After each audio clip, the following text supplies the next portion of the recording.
Yo, yo, yo. What it do, boys? What it do? Jim Carrey's got a clone. I've been seeing his clone. I've been seeing his clone. You peep the tits? I didn't peep the tits. MLE says I'm always eating. Low key, that might be true. Always hungry. Always hungry. I'm intrigued, not gonna lie. How much was it? A little bit of lore for you guys tuning in. I'm sure Joaquin won't mind this, but I spoke to Joaquin today, and then he sent me Joaquin sent me the clip of Ronda saying UFC pays so bad, Valentina's on OnlyFans. And actually I thought he said something more about it. He just said he was the first person to say this, essentially. As far as Valentina on OnlyFans showing her tits. But Joaquin was intrigued by that. He's like, I want credit. I was the first one who said that shit. Jacob G. Peace. What's poppin', Ron Loke? What's poppin', MLE? What's poppin', Tony? Dun Daughter, America First. Shout out America First for being first in the chat. Man, I mean, I know you guys respect the honesty, so I won't even ask permission to be honest. Okay, I know you guys respect the honesty. That's what you want from me. I won't even ask permission. What's on my mind today? I mean, a little bit just, the fact that it's a sad day when Ronda Rousey and Valentina Shevchenko beefing is the thumbnail. It's a bit of a sad day. The fact that Ronda and Valentina are on the thumbnail. There's nothing better to talk about, unfortunately. And I feel like I'm forced to choose between two evils. What's good, my goat? Shit, what's poppin', Chief? What's poppin', homie? Good to see you in the chat. I just feel like I'm forced to pick between two evils right now. It's like, Ronda did cook the UFC. Like, she straight cooked the UFC. I think she was, kind of on point too. Not about the Valentina slander, but the part about, why come to the UFC? It just gets to a point. And it's gotten to that point. Why come to the UFC anymore? We've spoken about this so many times on the channel, and you guys have heard me say, the ultimate like diss on the UFC is go get a regular job. My mom selling timeshares, okay, at a hotel makes more money than 90% of the UFC roster. My mother. All right. She relocated to Hawaii and got this job. She started off at the front desk, worked her way up. Now she's selling timeshares off of commissions, etc. Okay. But this is a career that she never intended on being in. It's just that she wanted a job when she moved to Hawaii. All right. This ain't even her profession. That's what I'm trying to say. My mom up and picked up a new career at like 50 something years old. Okay, early 50s, she picked up a brand new career, and she makes more money than 90% of the UFC roster. She more financially stable than 90% of the UFC roster. And she don't got to jump through half the hoops as these guys do, being just complete yes men. So, Ronda, she did cook. She did definitely cook the UFC, but it's like also by me posting about Ronda Rousey cooking the UFC, I'm indirectly promoting her upcoming event with Gina Carano, and it's like I don't want to do that either. So I'm stuck between a rock and a hard place. I definitely don't want to promote Ronda and her upcoming fight, but I like to bring a voice to the people who diss UFC fighter pay. So which one do I choose?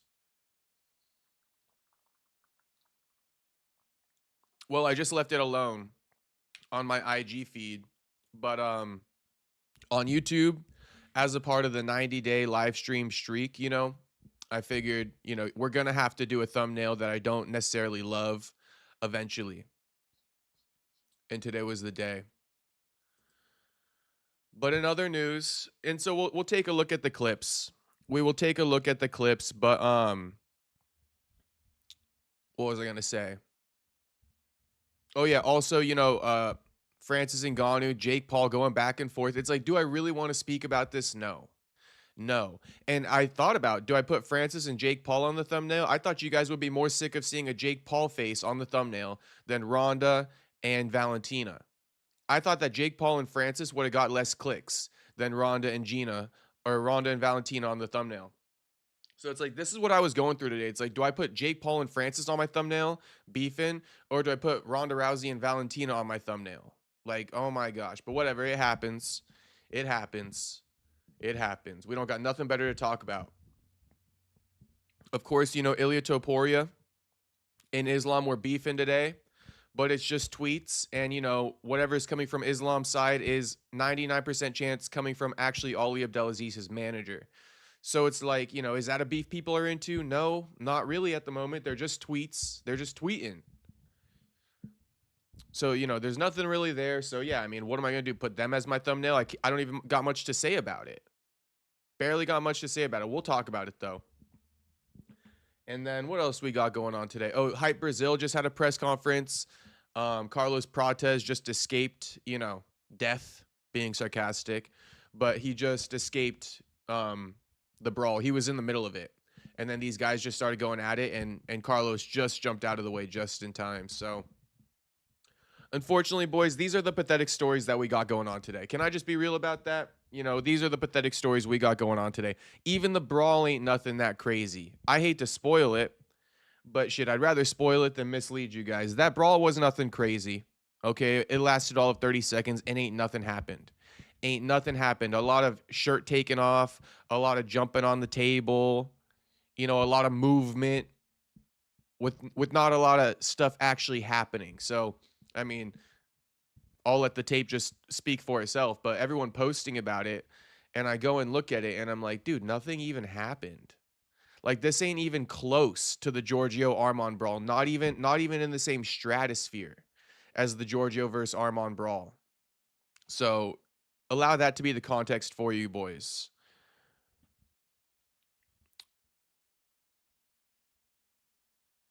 Shout out to the boys in the chat. I don't know what the hell you guys are talking about, but shout out to you guys. I like to see the chat moving. Brandon, you better not say anything about Gina. I don't got much to say about Gina. I honestly don't got much to say about Gina. Anyone peep the tits, though, or what? Did anyone peep Valentina's tits? Can anyone verify whether or not she's actually selling her titties on OF? And then, if she is, then the next biggest question is, how much has she made to this point? Because let's not forget, Corey Sandhagen made $3 million. $3 million off ball picks on OF.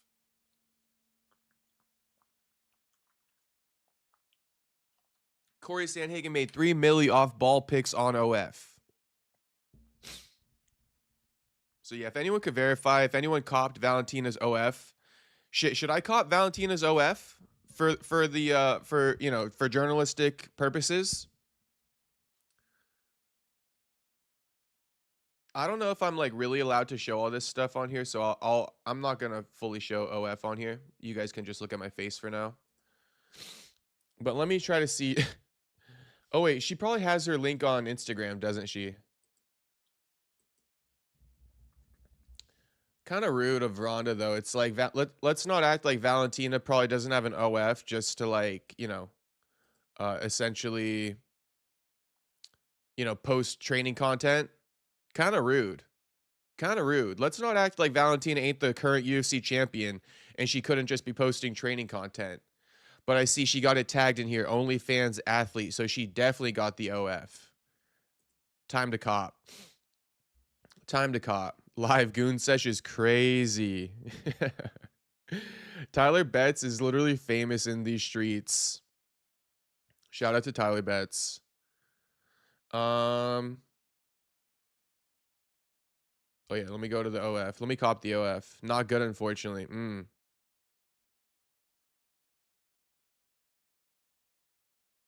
Okay, America First says she's not showing her titties on OF. Very rude of Ronda. And, you know, I'm actually glad I didn't post it then. I'm actually glad I didn't post it because, you know, Ronda kind of clout chasing a little bit there. And, you know, not to say I wouldn't clout chase either and say something edgy to get a reaction from people. So I do get the game. But, you know, I rock with the UFC more than I rock with Ronda and MVP Promotions. I rock with Valentina more than I rock with Ronda in general. So the fact that she lied about Valentina, the fact that she's fighting on MVP's aka DEI Promotions, you know, fuck her. Fuck her. I don't know her shit. Um, how much to ban useless?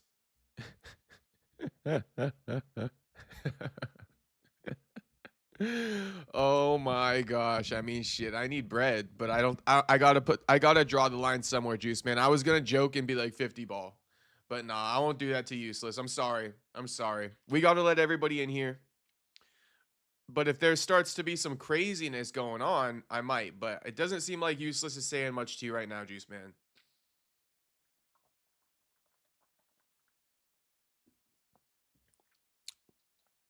Okay, so I don't even have an OF account, so I can't even log into this shit.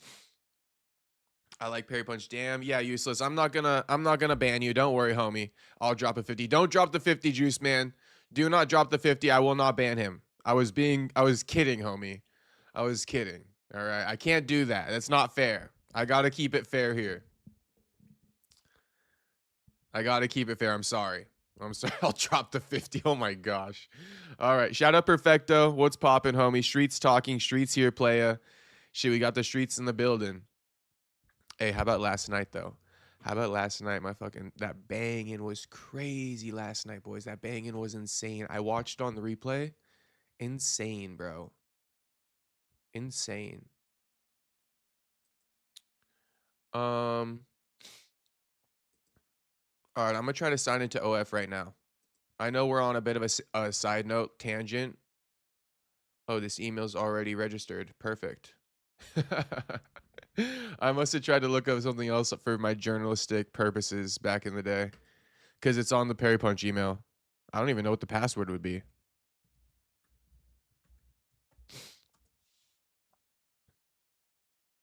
No, not that one.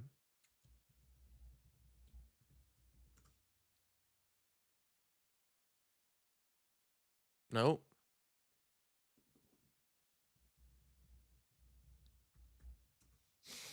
No. All right. Fuck it. Fuck it. We don't need to cop the OnlyFans. Maybe I should have done that beforehand. Would have been better if I did that beforehand. Run up the likes on the stream, though, boys. Run up the likes on the stream. We got more people in the chat than we do likes, so that we can't be having that. Run up the likes on the stream. I forgot to mention it, but yes, everybody like the stream and subscribe if you're not subscribed. All right, like the stream, run them up. We want 25 every night. So yeah, we want 25. We want 25 likes on the night. And subscribe if you're not subscribed. Tyler Bet says, not gonna lie, someone sent me screenshots and clips a little bit ago. Haven't watched it all, but I guess Useless was being, racy to Native Americans in a stream the other day and talking smack about me and Juice. Damn, Useless. That's what I was referring to. If useless, don't be bringing that shit in here. Useless got screenshots of Perry's past streams trying to quote unquote expose people. LOL. Useless, what the fuck is going on, homie? What is this beef between Useless, Tyler Betts, and Juice Man?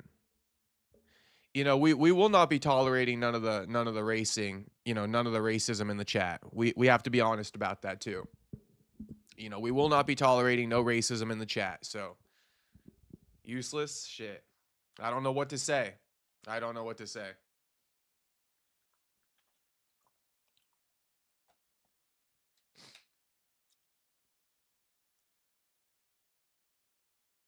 Hell no, I don't beef here, but I took screenshots of Juice and Ty attacking me the other day. You took, but who did you send the fucking screenshots to? Who would you send these screenshots to? That would be my biggest question for you boys. Like, you screenshot it. Who did you send it to? The authorities? Useless? Did you send it to another YouTuber or something? You guys are funny as hell. All right, I'm gonna move on past that for now. He talked about my kids, bro, and I'll never be cool with him. That's not chill. Oh my gosh. All right. Everybody chill. He was showing him on his live, I guess. I didn't send it to no one. They are for me. All right. Just keep it cool, boys. Keep it cool. I mean, I would say just ignore each other. Ty makes alts and attacks constantly. Oh my gosh. All right, yeah, you guys just ignore each other for now. Shit, you guys got me way off topic, but that's all right. Just ignore each other, man. But if it gets nasty, you know, I'm gonna have to make up a decision. But we don't even want to get it there. We don't even want to get it there. All right, don't make it get there. Don't make me have to make some bullshit ass decision. All right, so where do we begin, man? Where do we begin? Where do we begin on this very odd news day? Who would win, RoboCop or Fluffy? Oh, Fluffy would kill him. Fluffy would kill him. Fluffy would kill him. Ron Loke says he knows Useless personally. There's no way he would do that. This shit's crazy. All right.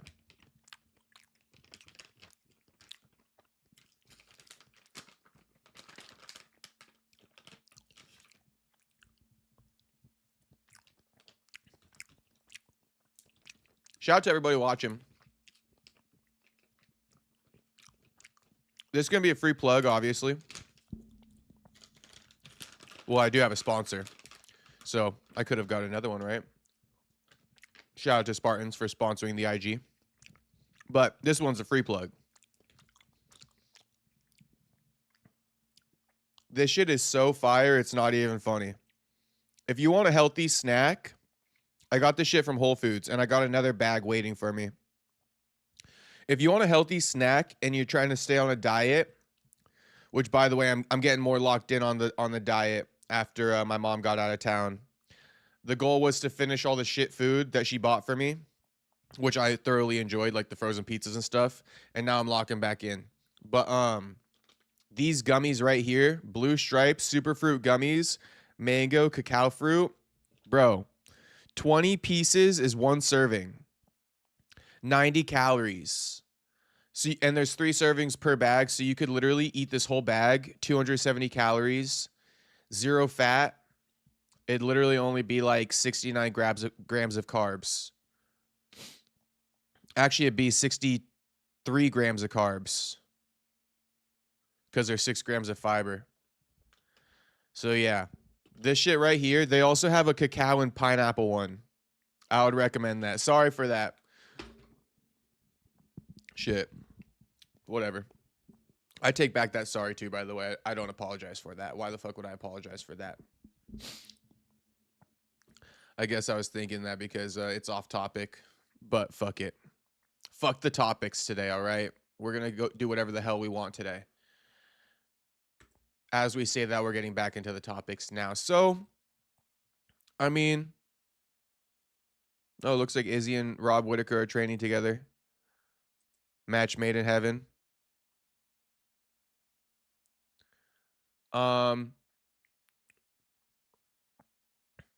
I tried the new McDonald's burger, Big Arch. How is it?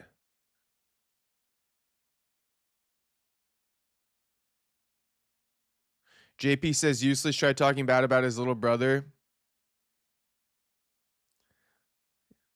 Damn, I was like showing you guys fruit snacks and all you guys are doing is beefing in the chat.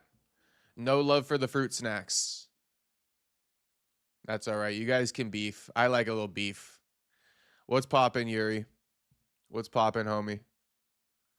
Oh my gosh. Look at this disgusting ass face off. Imagine if somebody actually pulled up on you in the on the streets and broke into a fight stance like this. Imagine somebody walking up on you in the streets. You're about to throw down in the streets and somebody pulls up a stance like this. I would literally laugh in their face. I'd be like, you know what? Let's just not even do this. So gay. Zero defensive awareness whatsoever with that stance.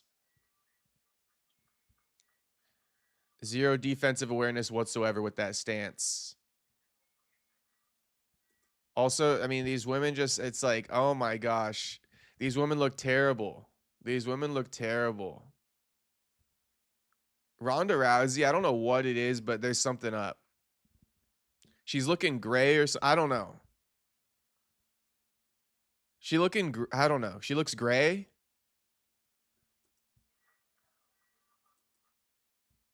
Maybe she looks overweight.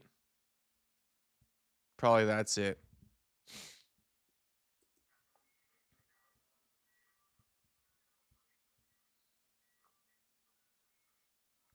Ronda thinks she's a Mortal Kombat character. Jake Paul's face pisses me off. Yeah, facts. And then I see Ron Loke saying, chat have some unfinished business. Yeah, shit. The chat does have some unfinished business, and, you know, I'm letting them settle it. I'm letting them settle it. But someone inform me if it starts getting too spicy. Brendan Schaub ruined her.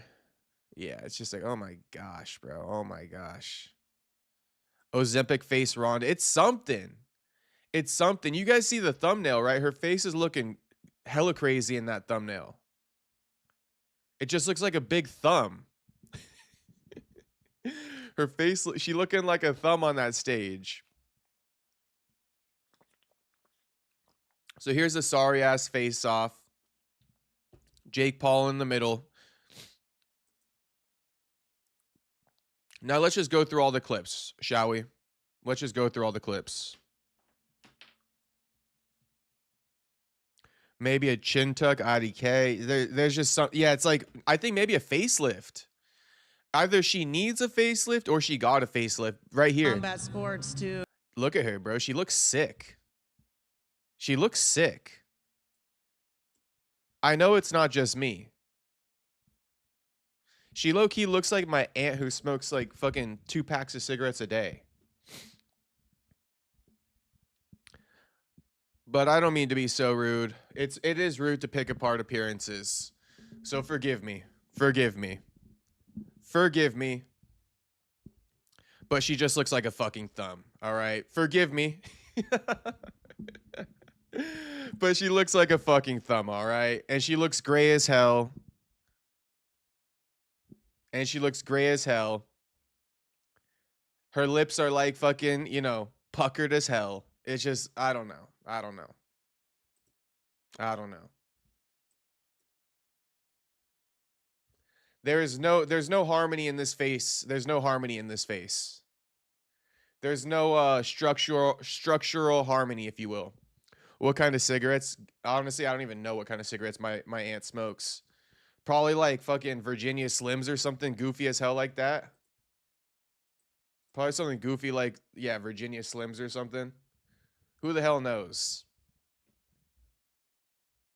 All I know is that Ronda Rousey be looking like my aunt. Point proven. Oh, no, wrong.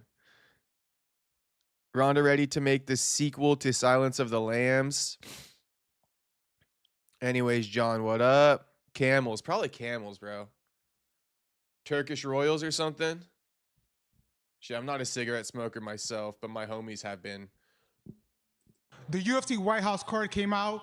John Jones had some financial issues with the UFC. What are your thoughts on that situation? I mean, it used to be that UFC was the best place that you could come in combat sports to make a living and be paid fairly, and now it's no longer. It's one of the worst places to go. It's one of the.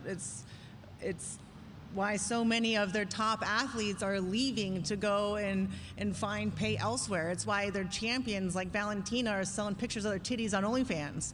That's rude and that's fucked up and that's not true about Valentina. How dare you slander her like that? How dare you slander her like that? Point blank, period. How dare you slander her like that to sell your event, to prove your point? I was okay with everything else that she said. Everything else up until that slander of Valentina Shevchenko that I will not tolerate. Okay, everything else up until that point was spot on. Everything. And then she kind of lied about Valentina right there. Very rude. Very rude. You know, her and her lifeless face. You know, hey, I didn't say it. John Dong did. Okay, John Dong said her face looks lifeless. But shit, I agree, John Dong. I agree, homie. Ronda is a shill. She's a shill. She has no head movement. Lots of things wrong with Ronda. But anyway, Ronda cooking. Let's hear the rest. You know, like these people are, a lot of them at the ground level, they can't support their families. They're living poverty level, fighting full time. And this company just got $7.7 billion. Like, there's no reason that they can't afford to pay their athletes at least a living wage, and not even that, to at least be able to match what these athletes are making in other sports. Why would they expect to get the best athletes and the best aspiring kids that want to be something into MMA? Why not go into football? Why not go into boxing? Why not go into anything else? And so they're bleeding talent because of their short-term greed. They're thinking about the next quarter. They're thinking about the shareholders, and they're not thinking about their responsibility to be, stewards of the future of the sport. Yeah, everything else she said, she cooked. She absolutely cooked, except for that part about Valentina. Marlboro Reds MMA says that's definitely what Ronda's smoking. She's smoking Marlboro Reds. He goes, Perry Punch acting like he wouldn't hit it. Bro, 100,000,000% wouldn't hit that shit. Honestly, like, Ronda would have to pay me. Ronda would have to pay me to get cracked. I ain't hitting that shit. Shit. She could pay me.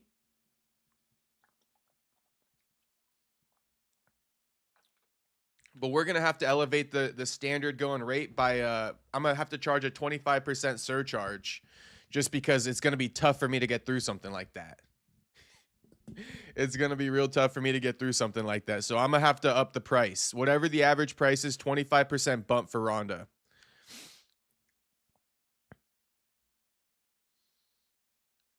And then, LOL, just Jim Lotus. Shout out to Jim. Hella far apart Francis and Ronda are. True. I was going to address what Juice Man said. Juice Man said Ronda was cooking Dana in the UFC. I was shocked she came out swinging. I thought Ronda was cool with Dana. Now, she is kind of cool with Dana, but the thing is that she's getting paid by Jake Paul. And so Jake Paul is kind of putting her up to some of this BS to basically sell the fight, right? There's only so many things they could say to get reposts.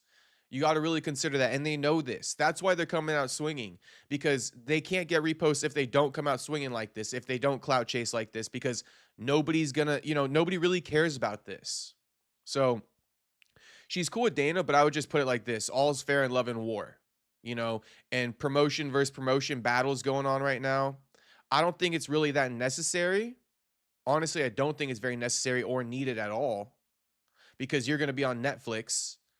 But I guess this is their angle as far as getting reposts and getting people to become aware of the event that's taking place by trashing the UFC. I mean, I don't know. All's fair in love and war. Ronda said something else, though, that, Dana White offered her the fight. They were trying to get it done in the summer. It didn't work out. Then she came over here. I guess when... Oh, well, it was going to happen in the summer, but Gina Carano said that she needed to be in better shape or something. And so the fight just fell through with the UFC, but it was supposed to be, taking place in the summertime.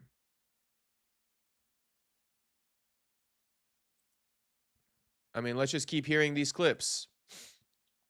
Ronda says the UFC White House card sucks and Dana knows it. I think he was upset when he saw your comments yesterday on social media. You mentioned that he wasn't upset with you for taking this fight. Oh, he knows the White House card sucks. Like, he knows that they were pushing this for over a year, and it fell extremely short of expectations. I mean, he was so upset about it. He was talking about a fight falling out the day before. It's I can guarantee you he's not happy with it either, and he's the one that taught me through example to speak my mind.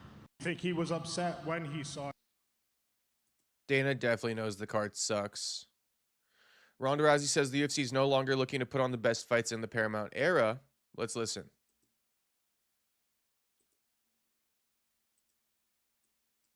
It was meant to be. It was meant to push us onto the other side. And once they've moved into the streaming model, it's just. So wait, let's just address the elephant in the room. I see you guys flirting with Gina. What's wrong with you guys? Honestly, what the fuck is wrong with you guys? What the fuck is wrong with you guys? Gina? Bro, what in the world are you guys seeing that I'm not seeing? I mean, Gina?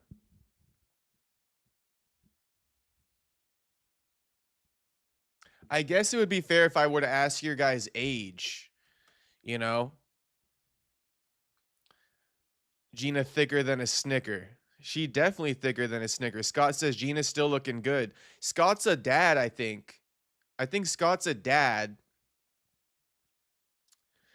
So, you know, maybe Scott, you know, mid 30s at the least to 40 range. You know, that's all right, I guess, because she's about his age. But for me being 29, bro, oh my gosh. Oh my gosh.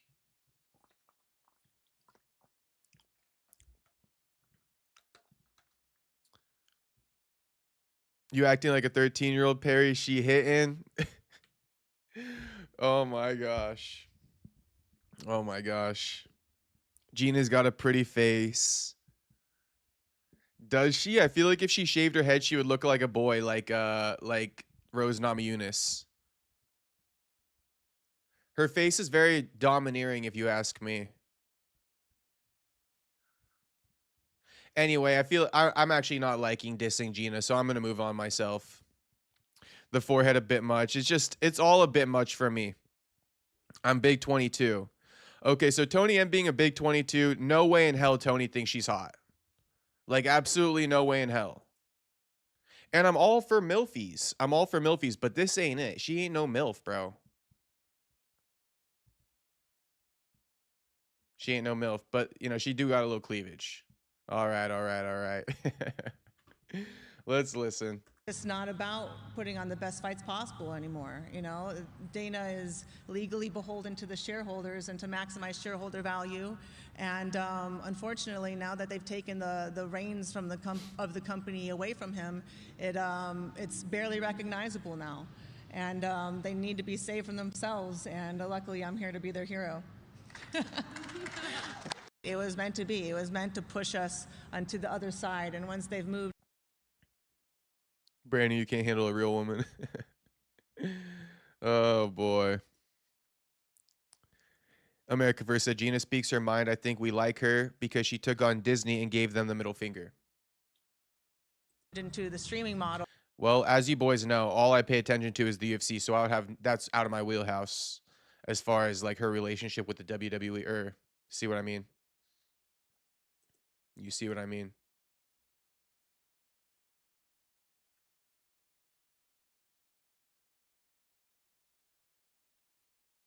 Let's hear Francis speak on how he joined the card. Disrespectful that he's fighting under Ronda. Completely disrespectful. And how that led to you being a part of this huge card.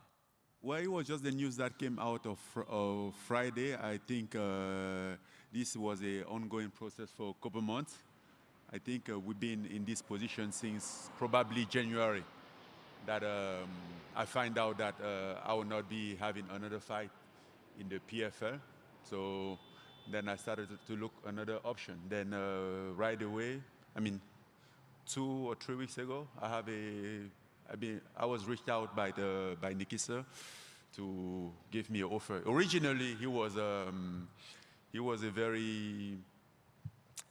big name. I mean, no disrespect to Flip Lanes, which is even more dangerous opponent, but originally he was Rico.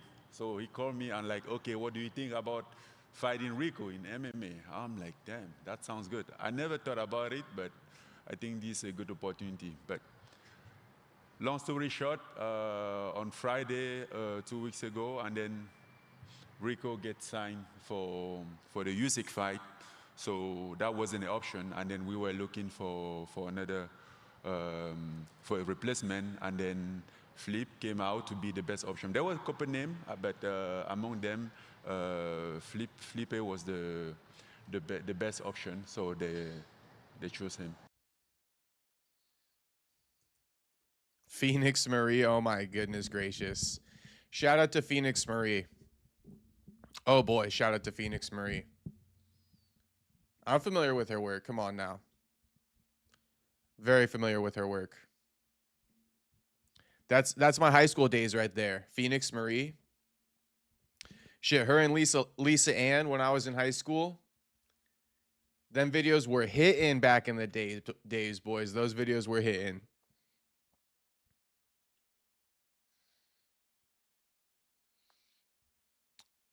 Scott says that's how women look when you get off Cornhub is insane, but I feel you, homie. I feel you.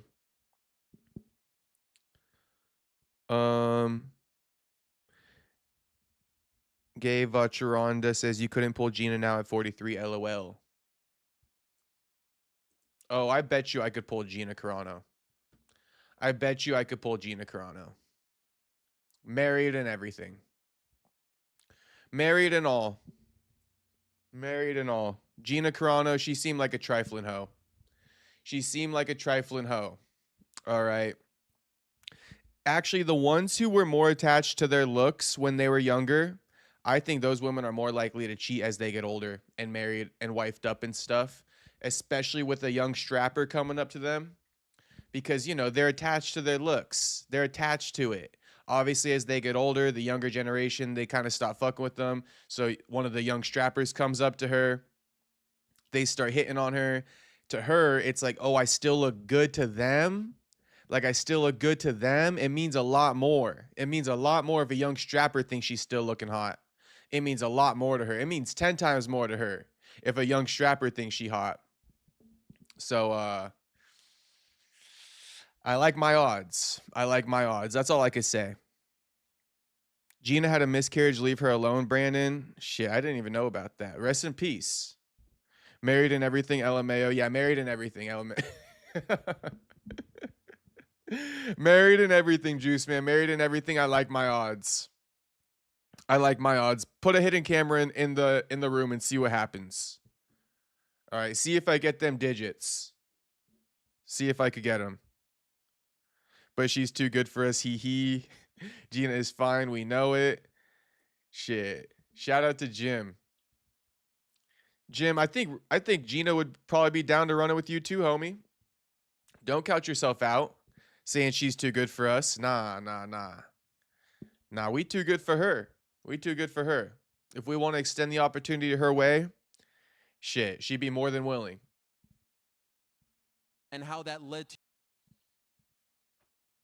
Let's see if there's any more clips. you being a part of this. To be honest with you guys, I didn't watch this press conference. Why would I? What am I going to watch? Like Jake Paul and Francis arguing? You know?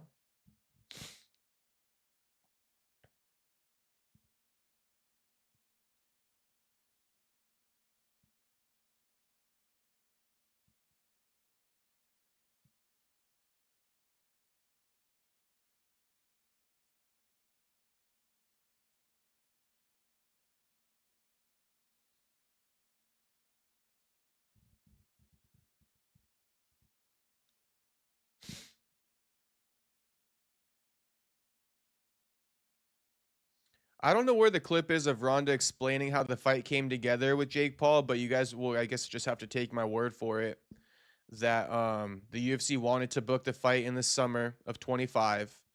Gina Carano was a bit overweight at that time. She asked for more time, and that's why the fight fell through. That's how it ended up on Netflix. They wanted to also kind of run the fight before the Paramount era ended. End it with a bang. End it with a bang. Are you kidding me? Dana's such a piece of crap for thinking something like that. But, you know, that's the story. And then once Paramount era hit, you know, they weren't interested in Ronda Rousey versus Gina Carano anymore. That's kind of the story. In case you guys didn't know about that, that's the story. Put the protest video. I don't want to see Jake Paul's ass anymore. Bear with me, America first. We're gonna get the protest video going. But Juice Man says Castro was born in the wild. Shit, I mean, I live in the wild, boys. I don't think I'm the one for you to tell me that I couldn't pull Gina at 43 years old. Okay, I live in the wild. Soda Pop says, Jacob, I got bad news. Loco pulled out. Damn. And Alvidrez is injured, bro. What's going on? Soda Pop, Loco out, Alvidrez out. I mean, bro. It's fine. It's part of the game, but damn.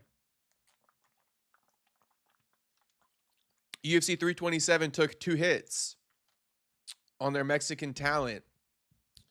You know? In a Latin Cuban Miami card. I mean, it was perfect. I live in the wild. Shit, I'm comfortable in the wild, boys. The card that was made for me is now ruined. Sorry about that, Soda Pop. Sorry about that, homie.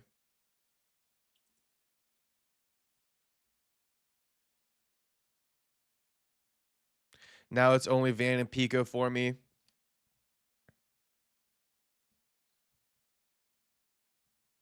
Those will be good fights. Joshua Van versus Tatsuro Taira, I'm pretty intrigued to watch. Aaron Pico, sorry. Pitbull. It'll be good. It'll be good. It's just the fact that they're 2 Bellator guys, it does take something away from it. I would like to see Aaron Pico prove himself against a UFC caliber guy, but that's all right. That's totally fine.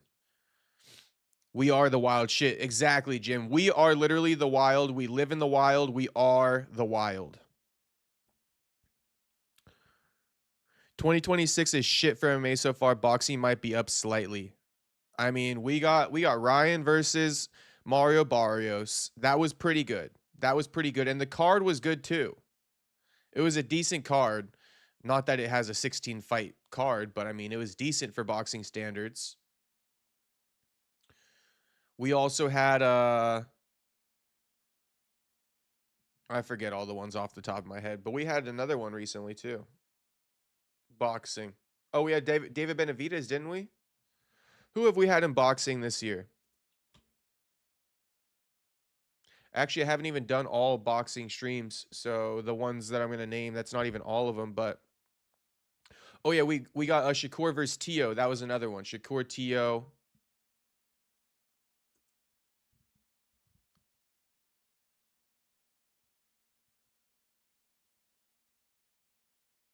Yeah, Ryan Garcia Barrio, Shakur Tio.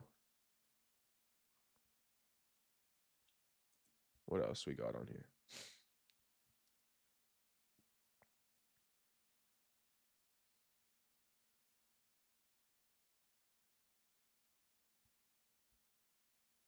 No, that's pretty much it for boxing. Yeah, that's it for boxing. But there was more. There was more that I can't really name off the top of my head right now. Wilder versus Chisora, Usyk, Fury, comeback, Pacquiao. Yeah. Although I would rank those all in the same category as like the Francis Ngannou Felipe Lins fight. You feel me? Like Pacquiao Mayweather. I know it's not on the level of a Ngannou Felipe Lins fight, but it's like, you know, it's the same thing as Ronda Rousey versus Gina Carano, in a sense. Given that they were better fighters in their primes, but you feel me.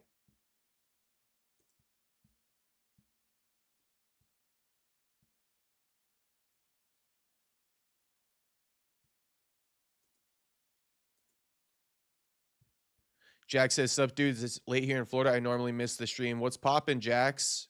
Glad you made it, homie. I'm working on getting the streams going earlier. So just bear with me on that. It takes a minute to get the adjustment going, bro. It takes a minute to get the adjustment going, but I'm working on it. I'm working on it. Today was supposed to be the day where I went live a bit earlier. But I don't know what happened, bro. I went to the gym and then I was in the sauna.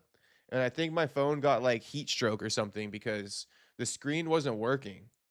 Like I literally had to wait for my phone to die to be able to use it again. The screen straight wasn't working. So honestly, that's what delayed the live today because I couldn't make a thumbnail until my phone died. It was super weird. Super weird. but I'm working on it. Tomorrow we probably will be live earlier. Let's listen to Jake Paul. Bam Adebayo dropped 83 points. I have no clue who Bam Adebayo is. Is that a boxer?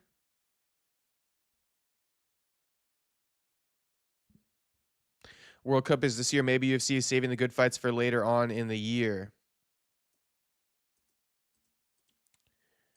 No.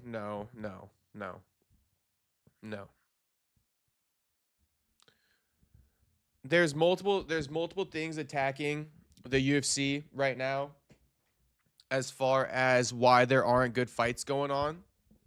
Oh, NBA says Jax. Yeah. You feel me? I don't know shit. I told you guys. I literally don't know shit aside from MMA and combat sports. But, Immortal asking, World Cup is this year. Maybe UFC saving the good fights for later on in the year. I mean, that would be a great sentiment that they're saving fights, that they ever even plan on delivering us good fights, Immortal. That's just like, I mean, your heart's in the right place, homie, for you to still think something like that about the UFC. Not at all. Not at all. Saving the good fights. They don't got no good fights to give us. We just spoke about this last night.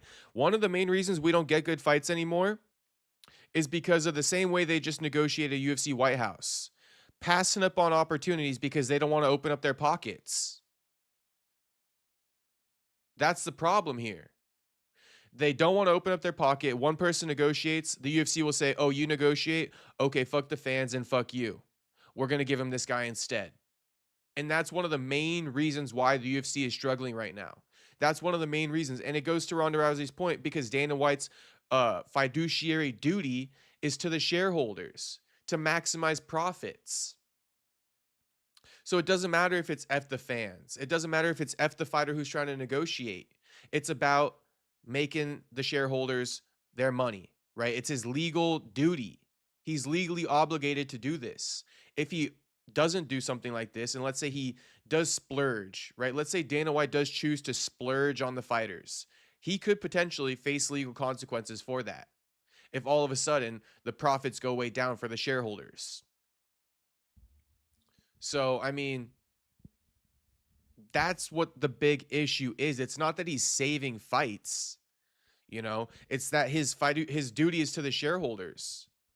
Like, let me give you another example, right?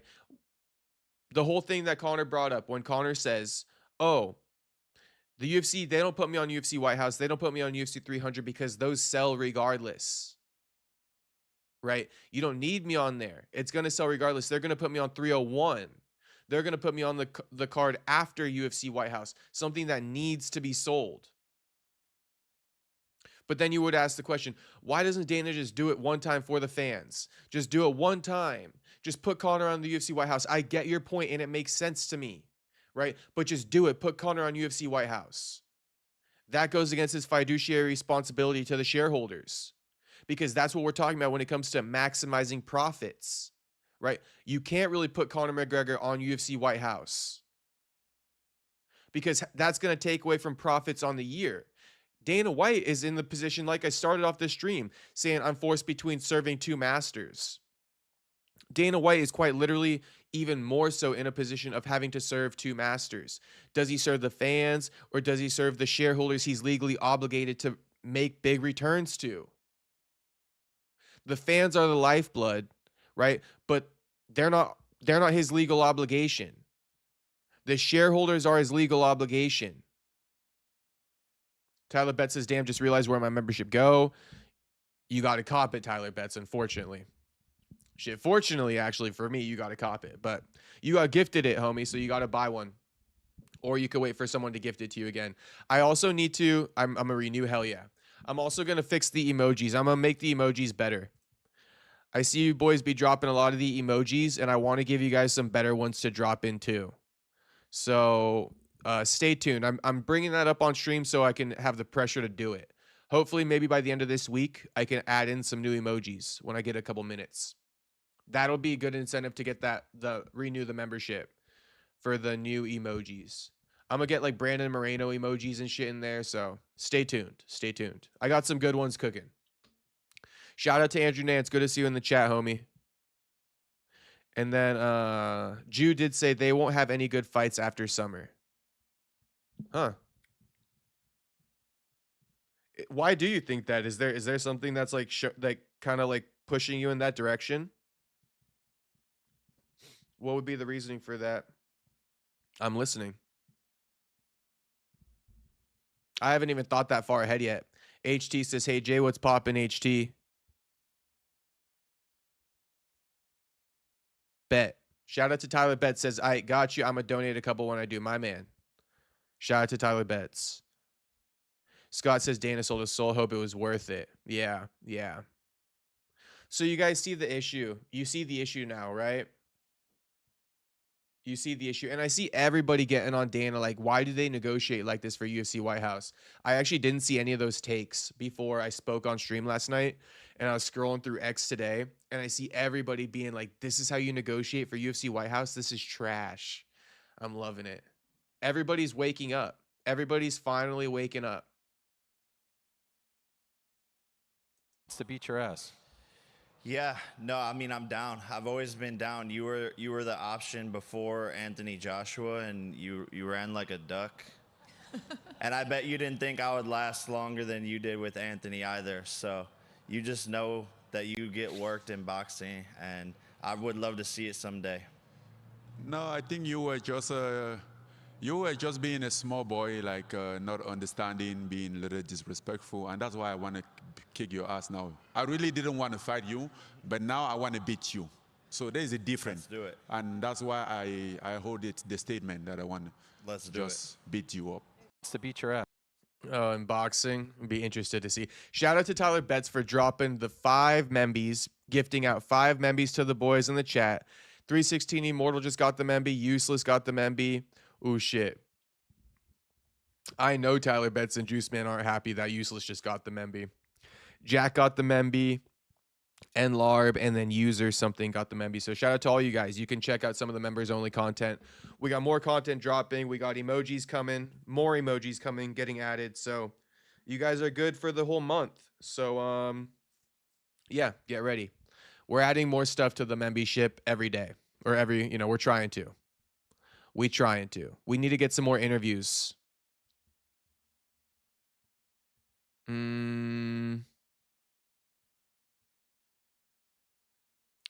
Tyler Betts says, LOL, that wasn't me, bro. Oh, did I say Tyler? Shit, I meant to say shout out to Andrew Nance for gifting the 5 membies. I don't know if I said Tyler or not, but it was Andrew Nance. Andrew Nance gifted the 5 membies. Shout out to my boy, Andrew. Noobs got mems. W Andrew. Yep, W Andrew. Andrew equals the GOAT. Facts. He does. Andrew is the GOAT, for sure. For sure. Okay. I think we're done with this. I think we're done with this now.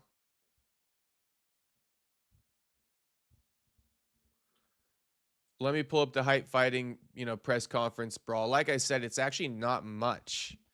It's not much. That's the kind of weird thing is it's like the most viral clip of the day. And it's like, bro, it's nothing. But I mean, let's take a look at it.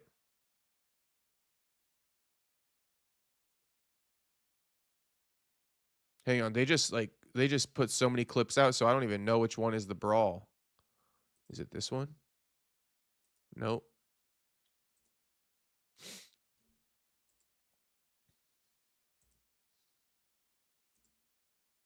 Shout out to the social media team. I mean, damn. Yeah, here's the brawl. It's not a brawl, though. Nobody did anything.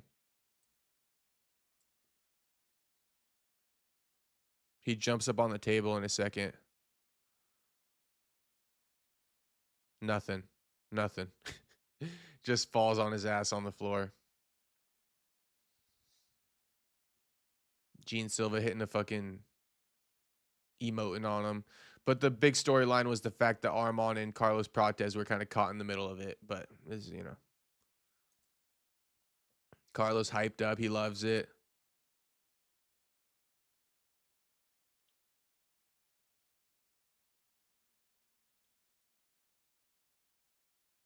Super gay. And let's take a look at some of the more meaningful face-offs. Arman's going to walk through Makhachev. I mean, there's weight classes for a reason. Why are we putting a flyweight up against a lightweight? Being like 3 weight classes apart, though, and, virtually the same height is crazy.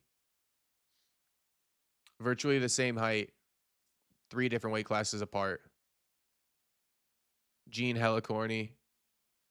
He's kind of a cornball. Bryce Mitchell and Gene. I think Bryce wants to be Gene's friend now. I can't tell. But the way he smiled at him, I think Bryce kind of likes Gene. What do you guys think off this smile? Gene picked up a chair and Bryce started laughing. Bryce does get intense. Bryce does get intense on the face-offs, but honestly, I think he kind of likes Gene. Oh, damn. See, look at him. Look at him. See, he's laughing. He thinks it's friendly and funny. I don't know. Fuck. If I was Bryce, I'd be like, fuck you. You don't pick up a chair and threaten me. You don't shove me on the side and kick me in my thigh. Fuck you.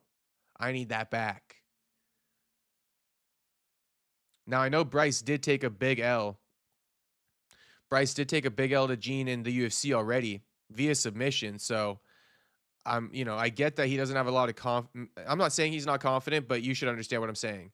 If he does have a lack of confidence, it would make sense. And, this laughing and smiling and stuff, I mean, I don't know. What do you guys think? Bryce absolutely mogged Gene. Jew says, Bryce G, though, hyped this grappling match up. Yeah, the first face-off was better. Not even a fan of Arman, really, but Charles versus Arman 2 is the only fight to make. Yeah, I like that fight, Tyler Betts. I like that fight a lot. You summed it up perfectly, Tyler Betts, as well. Arman's one of the only guys who can really hang with Charles in the grappling and give Charles that fight, and it makes it more exciting. Way different than the face-off at the park. Yeah, just more happy-go-lucky vibes. More happy-go-lucky vibes in this face-off, and it just kind of took me by surprise. Brian says, I think Bryce was pissed, but he's smiling and laughing. This is like he's trying to make it more buddy-buddy and like de-escalate the tensions subconsciously. There's a lot of, like, I guess call me a body language expert. Shit. But I bet you that's what the body language experts would say. Here's the face-off in the park. Much more intense. Much more intense.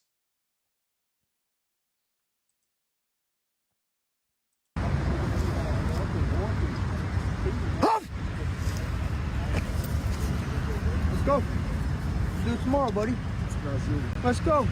You'll be tapping tomorrow, buddy. Oh, no. You're going to be tapping in front of all your friends, buddy. I again choking, bro. Yeah. You got me once. Tomorrow I'm going to get you, buddy. You brush your teeth.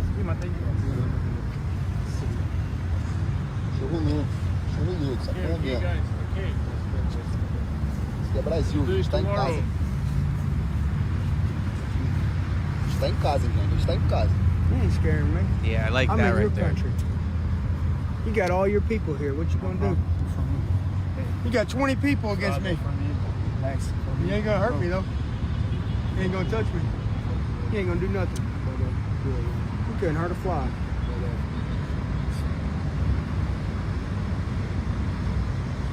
You ain't gonna do nothing. Bryce nodding his head, I do find that to be weakness. And before you guys call me crazy, I got that shit from McGregor. One of the most mentally locked in guys in his prime. And who nodded at McGregor during a face-off where I got this from? I'm telling you, my lore goes deep in MMA. McGregor actually called Max Holloway, soft mentally when they faced off way back in the day. Way back in the day, Max Holloway, Conor McGregor, they faced off at the weigh-ins before their fight when they were babies. Max Holloway, he did the same thing Bryce is doing here. Conor was mogging him, and then Max Holloway, he starts smiling and nodding his head. And, that's what Conor is basically saying is like, he's trying to de-escalate the tension.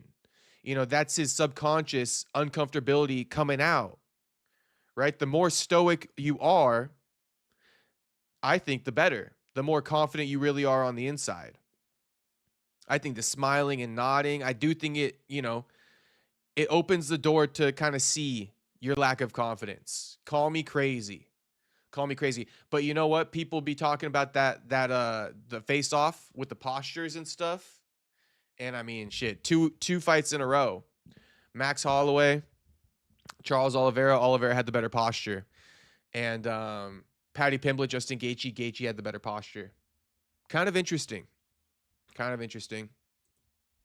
I'll see you tomorrow.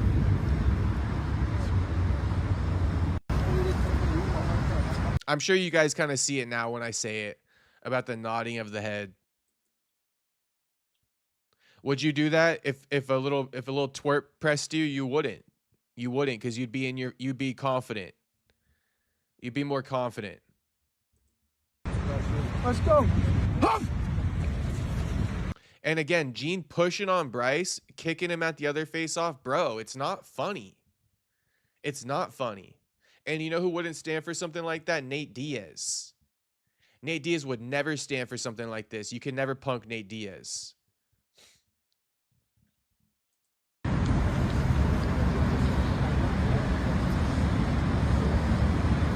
Oh my gosh. Arman straight Moggin Makhachev here.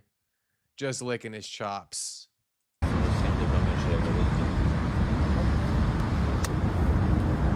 Отлично! А так в одном корабле даже. Ты с рейтингов ушел, я ушел. Натуре. Любимчики, да.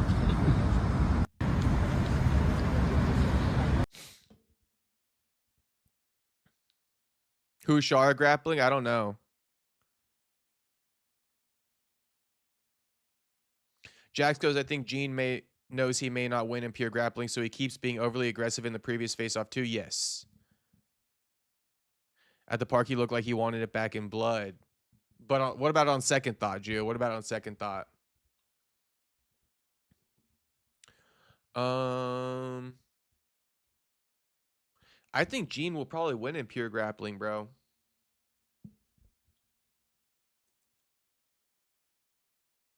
Kind of rocking with Gene.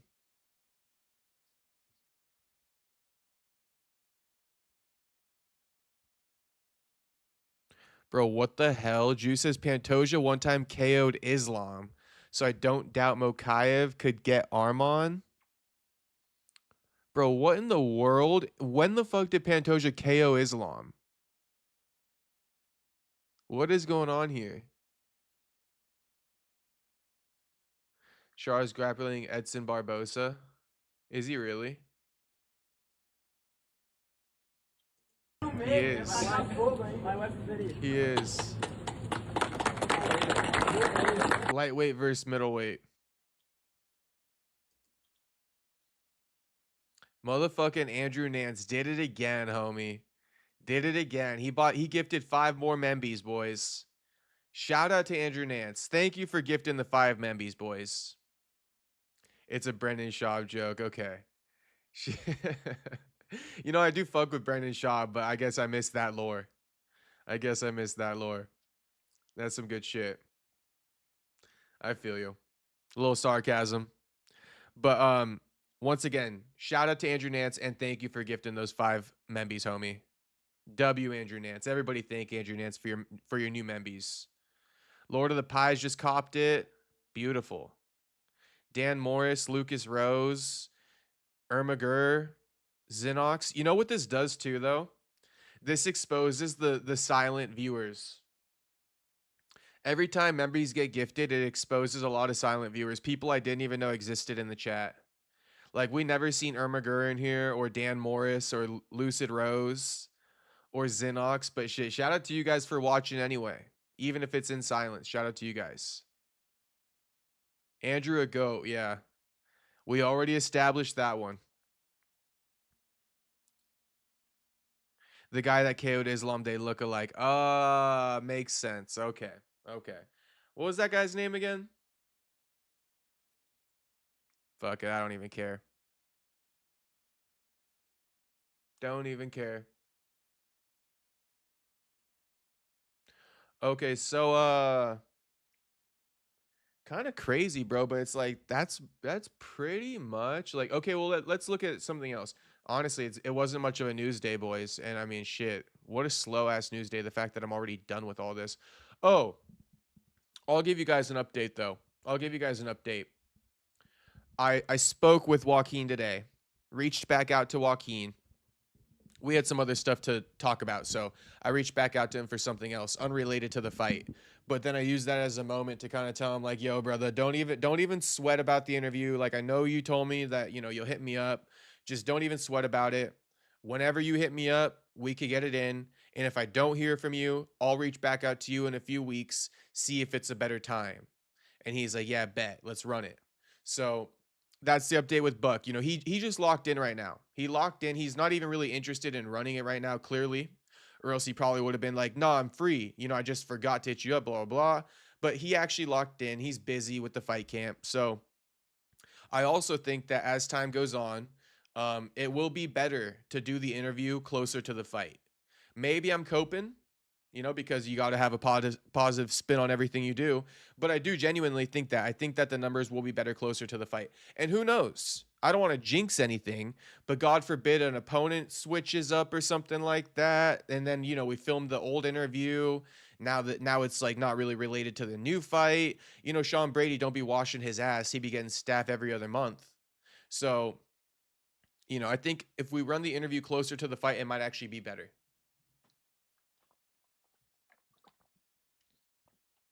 By the way, I would say these are two of the bigger welterweights getting booked up against each other. Both of these dudes got a tough weight cut ahead of them. I'm talking a tough weight cut ahead of them. Both of them. Joaquin gets above the twos, clearly. And, Brady, he was thinking about moving up to middleweight. Or no, I think he was thinking about dropping down to lightweight, but he's a big-ass, welterweight. He's a big-ass welterweight. He thick.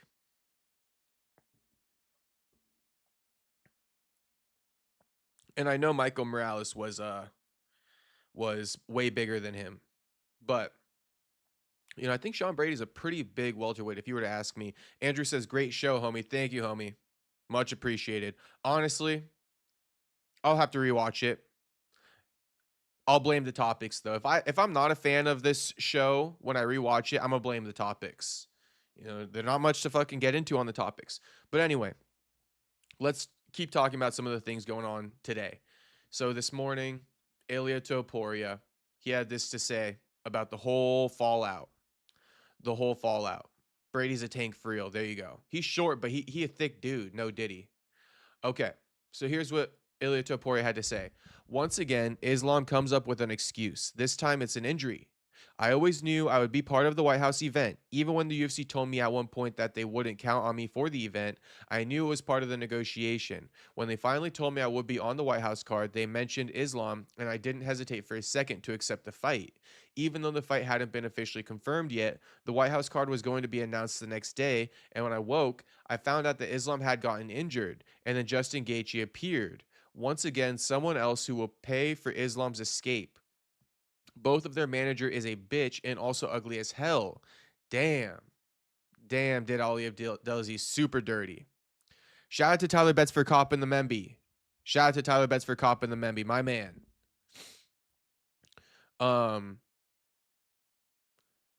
Yeah, both of their manager is a bitch and also ugly as hell. Justin, see you at the White House. I'm not someone who humiliates people. It will be quick. When you wake up, everything will already be over. Tyler says, "I don't know how to gift Membies, but I'm in this bitch." Shit, you in this bitch, homie. Good enough for me. Good enough for me to have you in here. All right, so, just speaking about him knocking out Gaethje like it's already happened is crazy. It will be quick. When you wake up, everything will already be over. I'll see you at the White House. I'm not someone who humiliates people. I mean, damn. Mercifully, he's going to KO Justin Gaethje. To save him the embarrassment, he's going to KO Gaethje. I mean, kind of crazy, right? To save him the embarrassment, he's going to KO Gaethje quick. I would love to be Ilia, bro. I would love to be Ilia, to have this much fucking...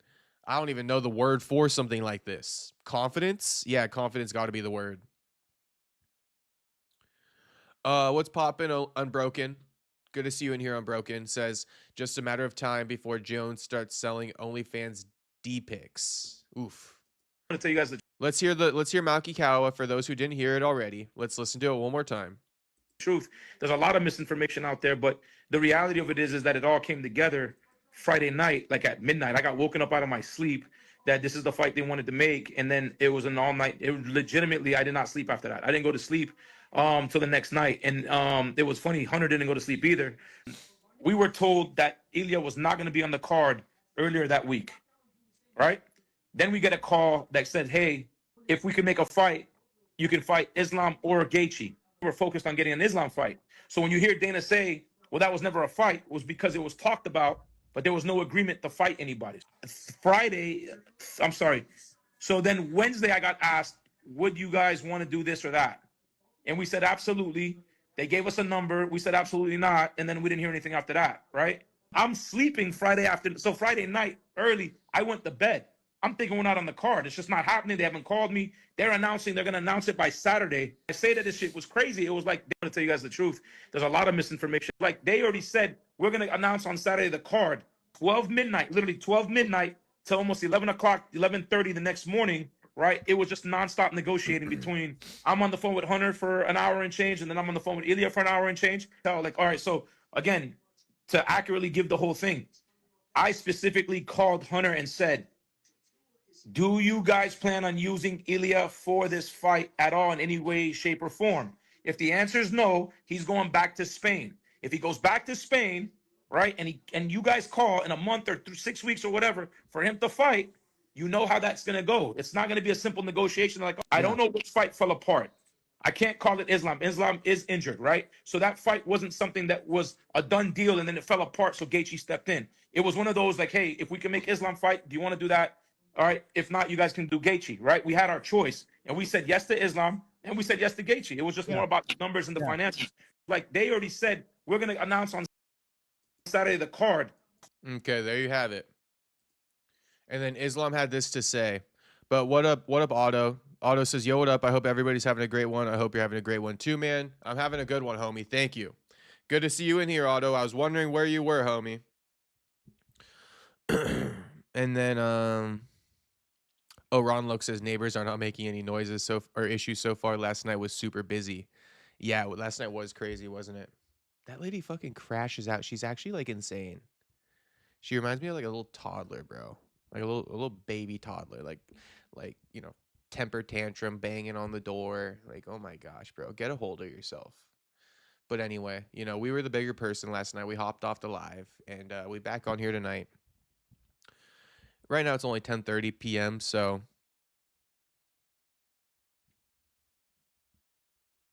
Ron Look says, I never saw you mad as last night. Homie, what the hell are you talking about? I wasn't mad at all. I wasn't mad at all. I was just more so trying to not escalate it. And honestly, I'll be lying to you guys if I told you that all that banging, it made me feel very uneasy. It made me feel very uneasy. That's all I can really say is like that banging, it was so aggressive, bro, that like it almost borderline kicked in my fight or flight response. Like low key, it kind of kicked in a flight or fight response for me. It was that aggressive. Would you guys? I mean, shit. You guys were just in the chat, but I was gonna be like, would you guys agree with that? But shit, why the fuck would you guys agree? You weren't in here with me. But yeah, low key, like triggered like some type of like inner like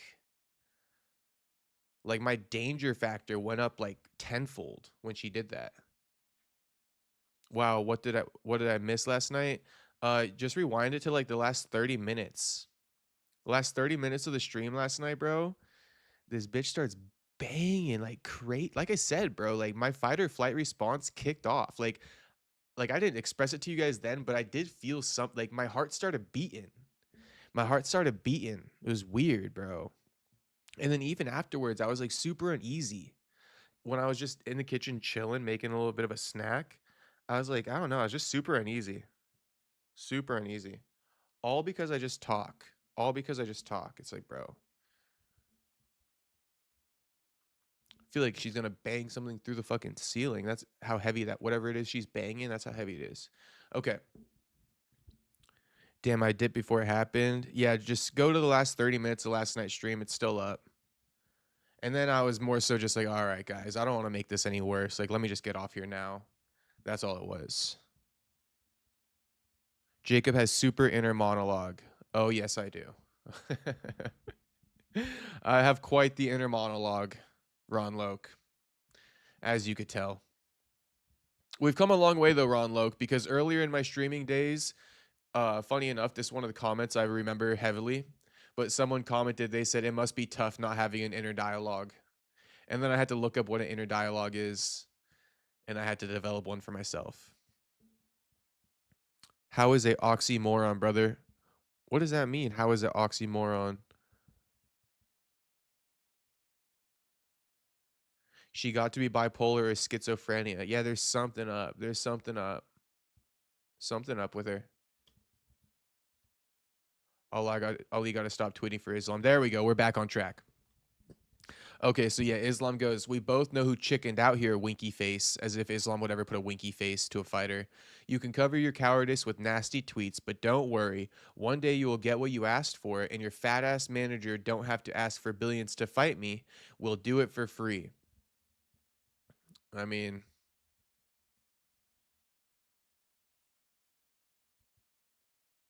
Tony says she want you, bro. Trust. Honestly, I think that's why she's so mad. She had some fantasy in her head about me, and then like it didn't work out for her. I think that's why she's so mad. So yeah, that's Ilia, or sorry, that's Ilia and Ali Abdelaziz going back and forth today. And speaking of Ali, he actually went on his own Twitter account, posted something himself. It's like, you know what's funny to me though, guys, is like this stuff right here. See how it's at the top of my feed? Francis Ngannou fired back at critics claiming he ruined his legacy after the UFC. Who gives a fuck? Who gives a fuck for real though? Like, who really cares anymore? I see this, you know, you guys know I love to talk about pretty much everything with you, right? I see Francis Ngannou talking about his UFC leg. On to the next one, bro. I'd rather cut the stream early than sit here and bore you guys with this shit. And, you know, I know he's going off. I know he's firing back, you know, my kids in Africa. Who cares? Who cares, bro? What am I going to say about it? I got nothing to say about it. Go to Ali Abdelaziz. It's just like Francis took away all the historical value of his career. You know, ever since he's left the UFC, and, you know, did the 2 boxing matches, there's just nothing historic about him. And that, you know, that's the part that people miss a lot in covering, you know, sports, is that, like, to be honest with you guys, it's about documentation of history. I mean, that's kind of the way I look at it. You know, covering sports is like a documentation of history. And if somebody's just going to be in the sport and be forgotten about when it's all said and done, then why waste your time reporting on them? And at this point in time, everything Francis does from this point forward is basically just like going to be forgotten about because it means nothing. Nobody's going to talk about him fighting Felipe Lins or the build up to this fight.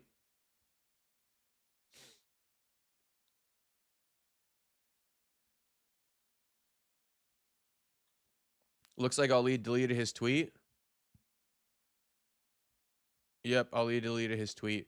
But I think Champ Rounds might have posted it.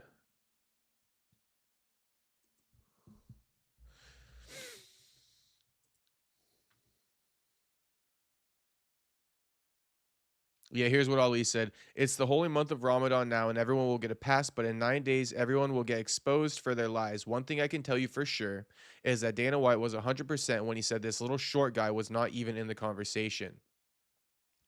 Well, now we have more contradicting things because Ali says, you know, this little short guy wasn't in the conversation, but Ilia says, you know, I quote-unquote wasn't a part of the conversation, but I always knew I was going to be on the card, and I knew that me not being a part of the conversation was just negotiating.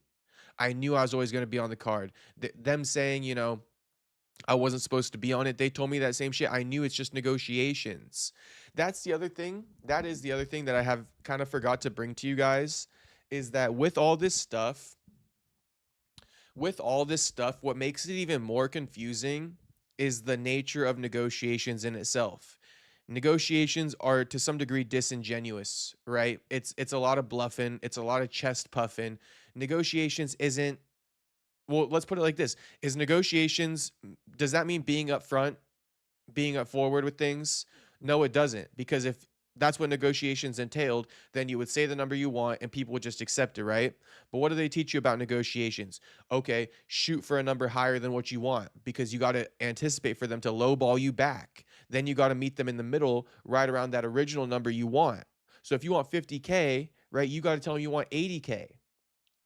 They're going to bring you down to like 40. They're going to cut that shit in half. Then you meet them back up in the middle. You say 50 to 60. So that's what I'm saying. Like, negotiating is disingenuous. It's not really authentic.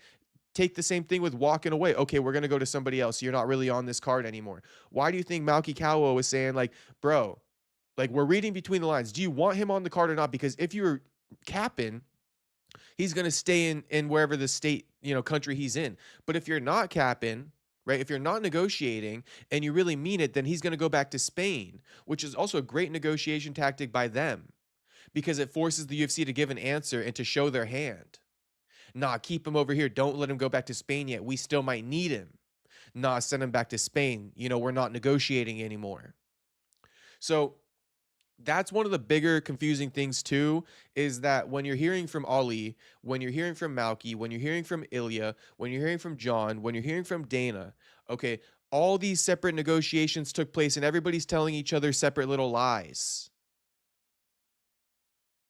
And now, they're parroting out these lies, to Ali, right? To Ali, Ilia wasn't in the conversation, right? To Ilia, he was in the conversation. So it's about the negotiation that's taking place. Who, from what perspective did you receive certain news and, take it that way? Because the same news that Ilia could have gotten, right, from the UFC, he could have taken that in a completely different way, or he could have been told something completely different than what the UFC told Ali about the same type of fight going on. It's a negotiation. And that's what's also making it so confusing for everybody to try to piece it together. You're almost not going to. You're almost not going to because of the disingenuous nature of negotiating in the first place. Now these guys are taking these disingenuous things that were said and they're reporting it as fact. So to go full circle with this, right, I guess you could ignore everything I said and simplify it like this. All the disingenuous things that were said in the negotiations, now we have the parties coming out and reporting them as fact. Does that make sense? All the disingenuous stuff that was going on in negotiations, right? It's disingenuous. They're not exactly true. It's like part truths. Now all these parties are coming out and they're reporting the negotiations as facts, and they're not facts. So there we go.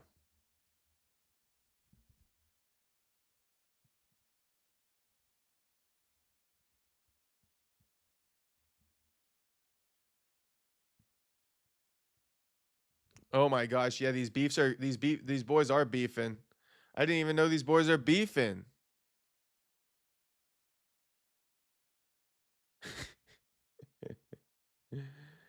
Oh my gosh. These boys are crazy. We're going to leave it alone.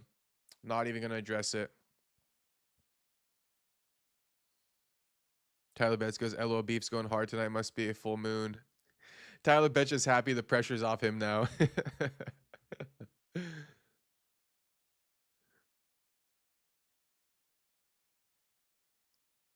Man, my sleep's been F since the blood moon. LOL, abusing power. Too good, too good. Nah, boys, so that's kind of a... Oh, Juice Man said, I had no idea till Ty brought it to my attention. I had no idea either. We having a friendly debate. Okay, perfect. Perfect. Keep it friendly, boys.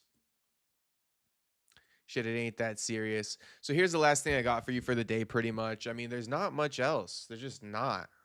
There's not much. I mean, I'll challenge you, boys. What is the biggest thing that's on your minds as far as the fight game right now? Maybe we could do a little bit of a Q&A.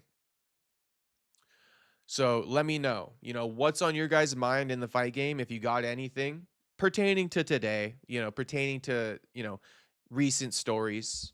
So let me know. Juice says real N-words bump heads. Very true. Very true.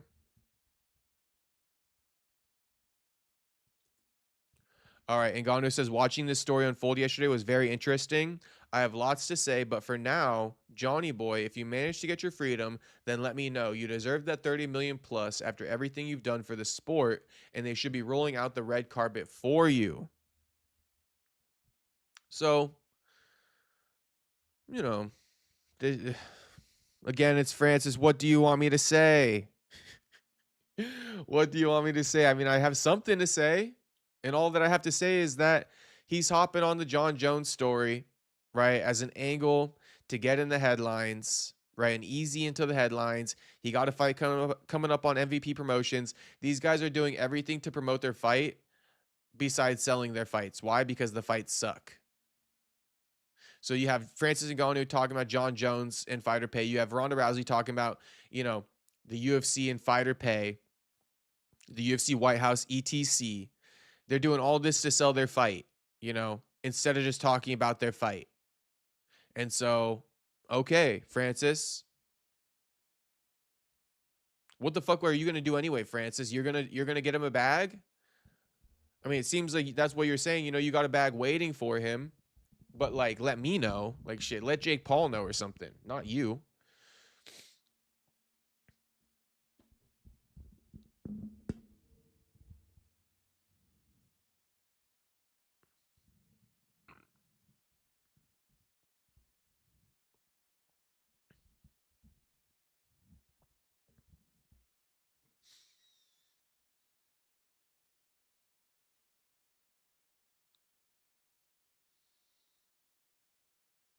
Okay. Scott goes, what matchups do you think will fill out the undercard? It's all retired guys, bro. It's like Anthony Pettis, probably. Like, names like this. That's a good question, Scott. What names will fill out the undercard? Phil Rowe, maybe. That's some breaking news. You guys see that Phil Rowe got cut from the UFC? Like, they're gonna put people like this, like former UFC fighters, and it's like, while we do trash the UFC, it is clear. It is clear what's going on here. Hype Hype BJJ or whatever, all they do is outsource UFC fighters. RAF, 50% of their roster or 50% of their events is always UFC fighters. Their main event was former UFC fighters. The big viral match was involving a UFC fighter. So, what am I trying to say? I'm trying to say that I know that the UFC gets a lot of shit, but shit, without the UFC, not even these promotions wouldn't be anything. These promotions literally pick up the scraps of the UFC. And that's why it's so egregious. It's like, so this is the scraps that they're picking up, right? And we're on the UFC's bumper right now. We are on the UFC's bumper, right? For what they're not giving us, because we got our standards so high for them. I think the standard should be blanketed. I don't want to lower my standard for MVP. I want to keep my standard right up here. I'm holding MVP to the fucking UFC level. You want to be looked at that way? So shit. If you want to be looked at that way, you want to be considered that way, you want to be considered in competition with UFC White House, you want to talk big like that, okay, then you're going to be held to those standards. And that's just facts. You're going to be held to those standards.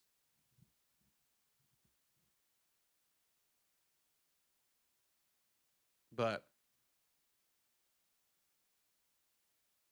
Useless says Phil Rowe getting cut and Ty still in the UFC is crazy. That is true.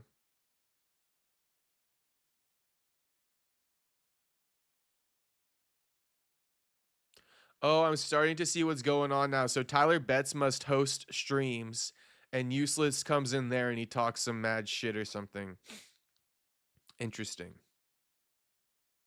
I'm not accusing no one. I'm just reading.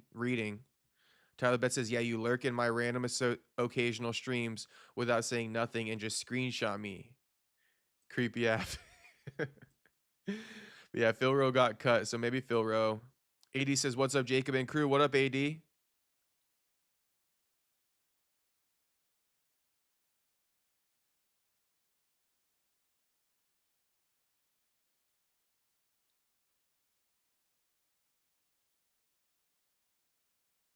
Ron Loke says, "Jacob, you are popping that every 2 minutes.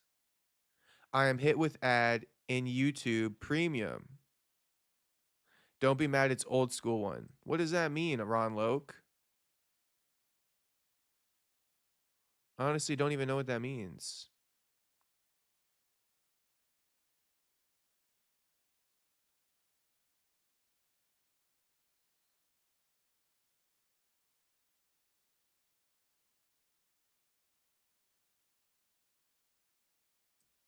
How old was Phil? 80 says, "Jacob, what do you think about Gina C? Damn, she's still fine." I don't think she's fine, homie. I was just going in on her. AD, I was going in on her. I roasted her low key. Nobody send it to her. She will not like that. What was I gonna look up though?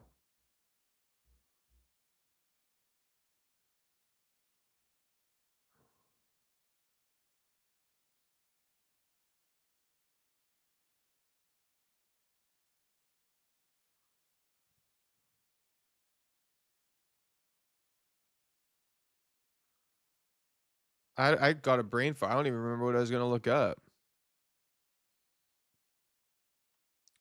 Gina a cougar. Yeah. Jew, I don't know if you were in here when I was trolling saying that I would pull Gina with married and all, I would pull her. But I believe that. I see the cougar in Gina. You just know it when you see it, you know what I mean? You know it when you see it. And Gina, she definitely a coug. Damn, I can't believe I forgot what I was gonna pull up.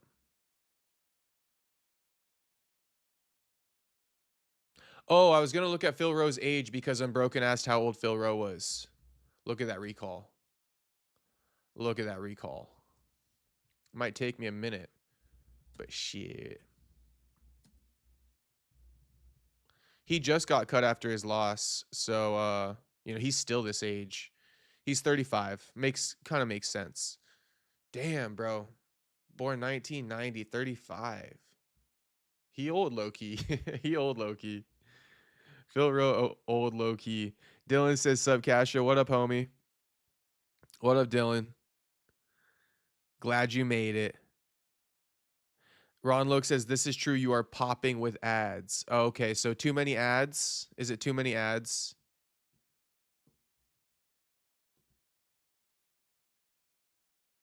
I guess I can put a pause on the ads for now for you. There you go. There you go. We got the ads paused, but actually, I mean, shit, I think the stream's over with. I'm just going to be reading some chats. Haven't got an ad yet. I'm blessed more than Max. Solid reference.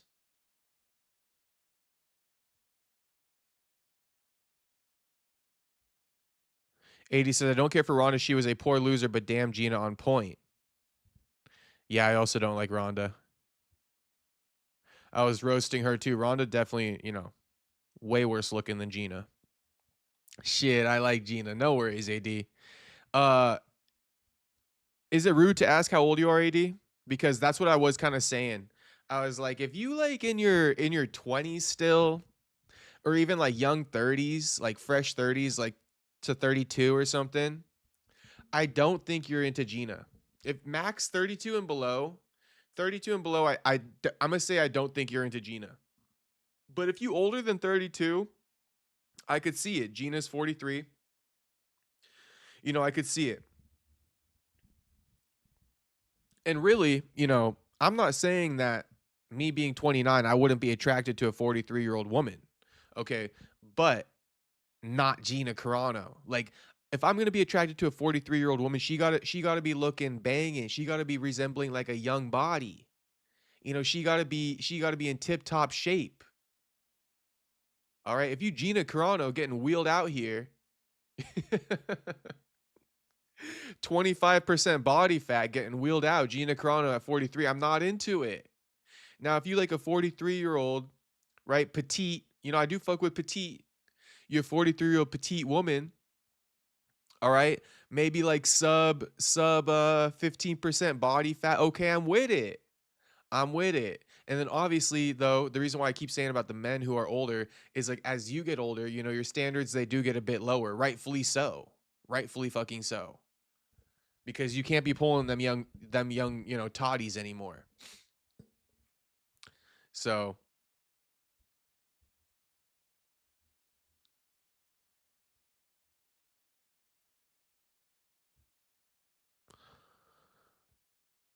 mm,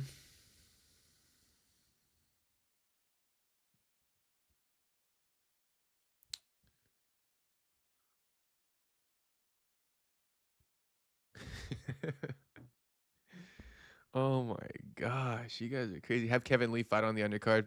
I like it.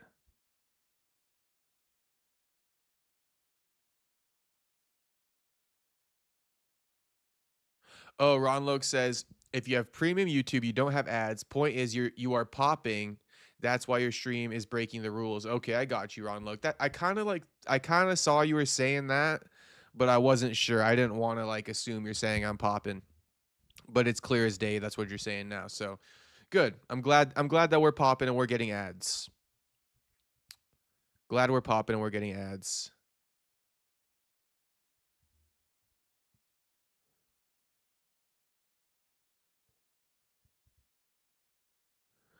Kevin Lee fight on the undercard wouldn't be bad.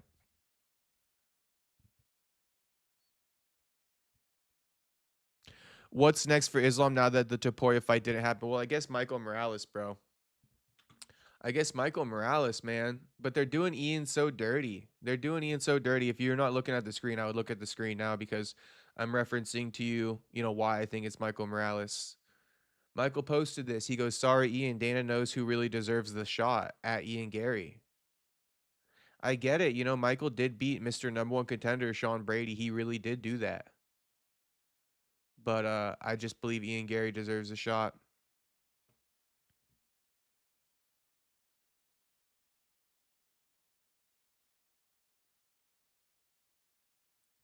Otto says, looks like I missed out on the first part of the stream. I'm going to have to rewatch it, I guess, if I have opinions by then. Yeah, let me know. Drop it in the comments, Otto. I do be seeing when you drop comments, even if you watch it afterwards. So I'll see it, Otto. Let me know what you think of things.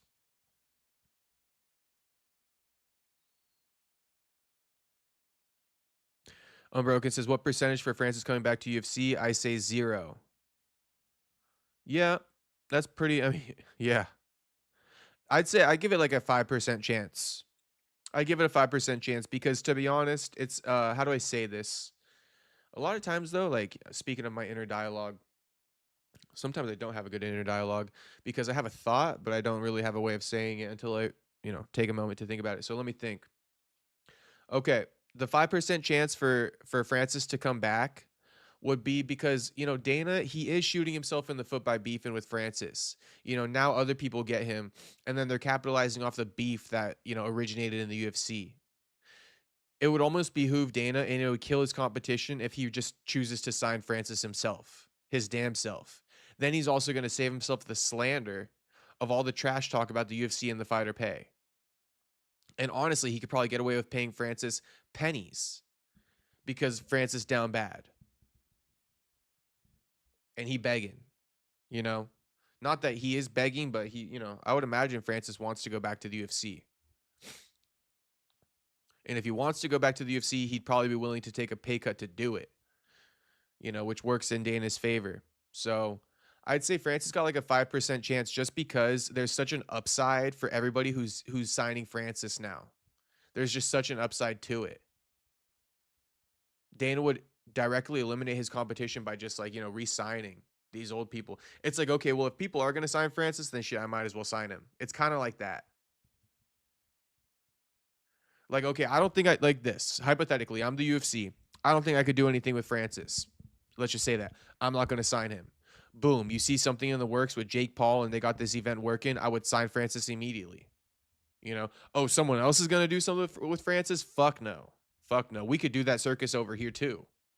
You know, And like I said, like 3 times already, and save me the slander, right? Because all they're doing to promote that Netflix event is dissing the UFC left and right.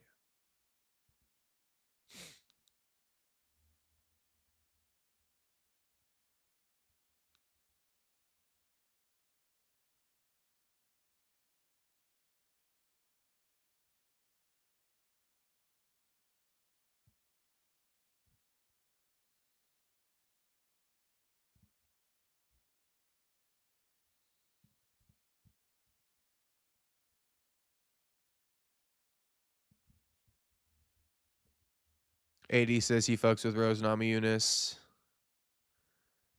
Gary is Islam's hardest fight at welterweight, says Dylan. Yeah, man. I don't know why they're doing Ian so dirty. Honestly, don't know why. Despite the cook, Ian putting in the work, says Unbroken. I agree. We like Otto. He never starts drama like me. Otto is our positive homie. Otto's our positive homie. He always brings in the good vibes, wishes us well, and we wish the same to Otto always.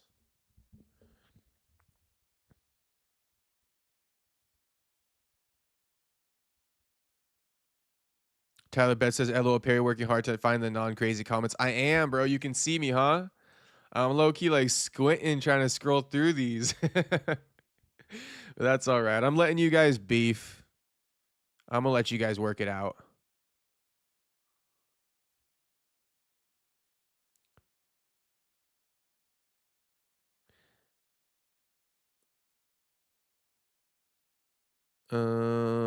Thoughts on Ruffy versus Chandler? I think Chandler a dead man. Think Chandler a dead man, Scott? That's what I think.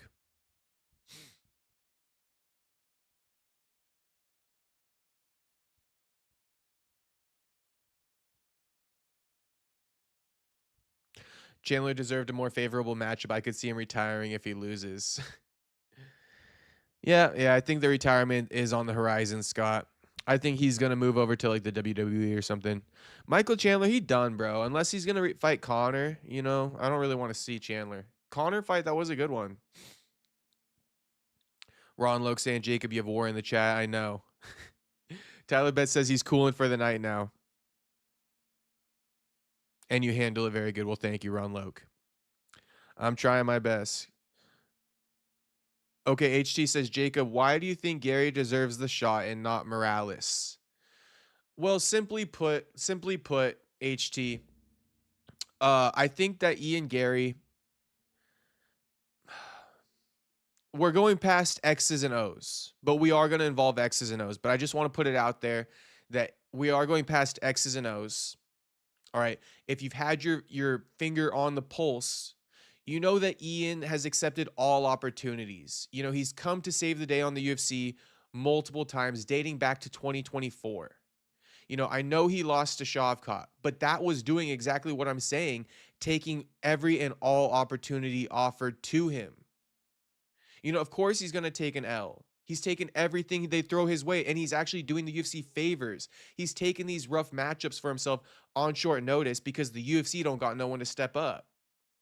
And so it is a bit of an intangible there where it's like, the UFC owes him. Let me put it like that. The UFC owes him. That's number one. The UFC owes him. Not saying that they've been owed him a title shot, but I'm saying they owe Ian Gary a little bit of favorable treatment for all the times he said yes, for all the times he stepped up for them and been there for them. That's number one. But number two, I believe Ian Gary has better wins than Michael Morales. Bilal Muhammad, Carlos Prates, he fought Shavchenko. He weighed in as the backup for JDM versus Bilal a week after his fight. So these are things where it's like, and he was promised it, right? Ian Gary was promised a title shot. He weighed in as the backup. So, I mean, these are the reasons why. And then but bottom line, Prates, Bilal Muhammad. I know he lost to Shavchenko, but MVP, Jeff Neal. I just think, Ian Gary minus the one slip up with Shavchenko. And then Shavkat was never even able to fight for his title. Shavkat was never able to fight for his title. I don't like that. So there's like a lot to this. It's not as much of an X's and O thing, because I know what people are going to say. Well, there's two things people are going to say.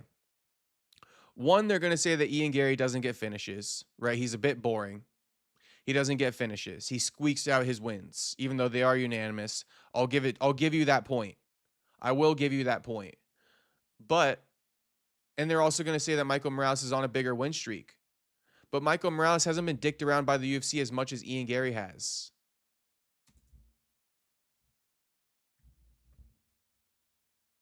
Michael Morales' best win is Sean Brady. Gilbert Burns, I mean, no.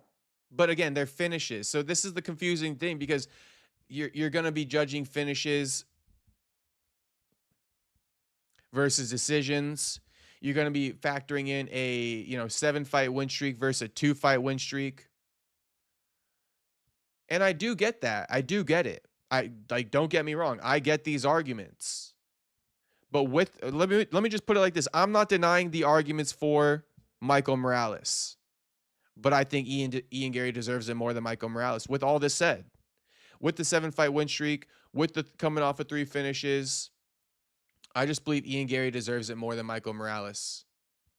The way that the division's been going, I just think Ian deserves it more. That's all I could say. Like I say, it's one of these ones where it's hard to give you like, this is the exact point. It's like, we've been following this. Like, Michael Morales was ranked number 10 before he got to fight Sean Brady. Ian Gary has been in this mix for a minute. He beat Bilal. He beat Prates. He weighed in as the backup for a title fight. He's done all these things, right, to ensure his opportunity for a title. Michael Morales gets bumped up from number 10 to fight the number 1 contender. I know he finished him, but that's why it's like, it's a big jump. It's a big jump. Yes, he got the opportunity against Sean Brady, but that was from number 10 to number 1 contender, and now title shot, when Ian Gary's done everything that I've already listed to you guys. So yes, if in a vacuum, if you just compare the resumes, then it's gonna be like, well, Jacob's tripping. But not necessarily. Not necessarily. Ian, he's been up in these ranks. He's been around this title contention for a minute. And I just personally, I'm a stick up for Ian. Just personally. Should we do a poll to end this? Let's do a poll to end this, boys. I think that was a great question from HT, by the way. And I'm going to read HT's chats. I think HT disagrees with me, so let's hear it. But who deserves welterweight title shot? The streets need to let us know. And we are going to end the stream before she starts banging, okay? Because that banging's coming soon. It's 11:05 p.m. here. I was just passionately talking about Ian Gary. And she's going to start banging. A hole's going to come through the ceiling in a minute here. So I'm going to get off. But let's just finish off this topic. Okay, vote up the poll. Vote up the poll. HT says, just put Gary versus Morales. That will settle who deserves it. HT, I'll meet you in the middle. I'll meet you in the middle with that. I'll meet you in the middle with that. It is a tough debate to the point where I would be okay with that. No one deserves it so much more than the other, right? We're arguing very small points that will elevate one person over the other. I wouldn't be opposed to them fighting each other for that reason. Because there's not one clear, I gave you an argument for Ian, but you could just as easily give me an argument for Michael Morales, right? Because the arguments for each other to get title shots are so I wouldn't be opposed to them fighting each other. I honestly wouldn't. And a lot of times I would be opposed to that, because I think if a guy has done the work, then I am pretty much opposed to making him fight again just because. But I wouldn't be opposed to that one. HE says he beat Bilal in a shitty, boring way. All of Morales are by KO. I know. HT, funny enough, who is of the same sentiment as you? Joaquin Buckley is on that same exact sentiment as you. He's like, Ian Gary's boring as hell, boring as hell. He don't deserve the title shot. That's what Joaquin was telling me on the phone a couple months ago. I was like, damn, bro, really? He's like, yeah, dude, he don't deserve that shit. He boring. That's why I know about that whole, like, his wins, their bullshit wins. He doesn't fight in an exciting way, because I was speaking to Joaquin about it. And then I saw a lot of people on that same tip, and I do understand it. I do understand it. They're arguments. Like I said, they're just arguments. Doesn't mean anybody's right.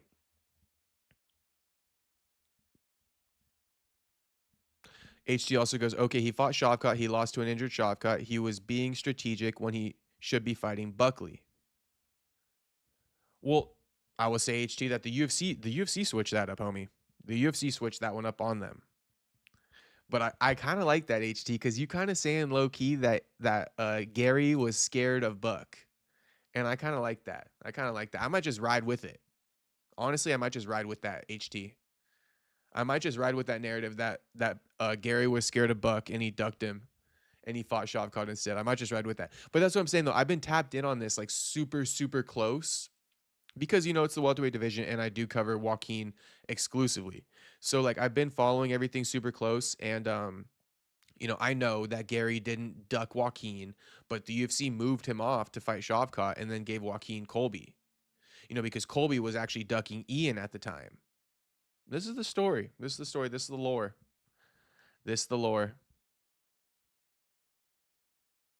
Perry, have you ever ordered from Temu or Alibaba? How was your experience? I think I ordered from Temu one time. I ordered like a Tree of Life. I think I ordered like a Tree of Life ring. You guys know that ring? The Tree of Life? I think I ordered a Tree of Life ring, and then it turned my finger green. I rocked it for a hot minute, though. Temu chill, but it's like all fake stuff and super, super cheap made. Alibaba, I haven't bought off of, but I've been recommended. People tell me if I want to do merch to buy it off Alibaba. Get a manufacturer off Alibaba.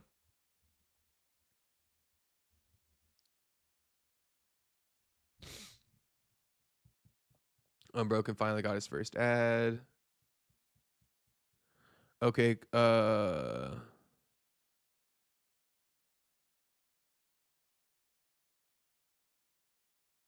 Chuck Liddell versus Tito Ortiz 7. Weird they giving me Chuck Liddell shorts all day. That's so odd that you guys are getting Chuck Liddell ads. Chuck Liddell's running ads or what? AliExpress is dope. What is that, like Amazon Prime?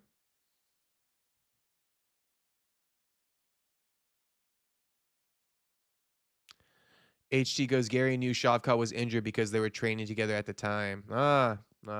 Yes, Shavkat was injured. Shavkat was injured, HT. Show us the ring. Do I still have the ring?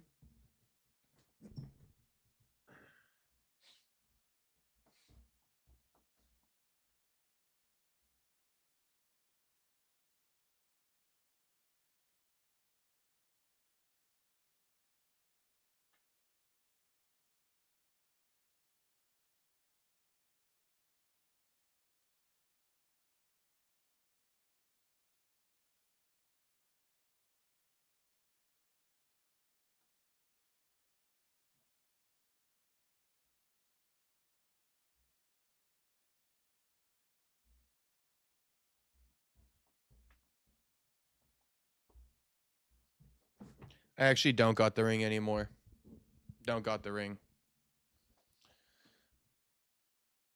We all rocking with Poetan over Gone? Hell yeah, we rocking with Poetan over Gone all day, bro. Gone needs to just go away. I hate Gone. Sorry, I shouldn't be saying hate.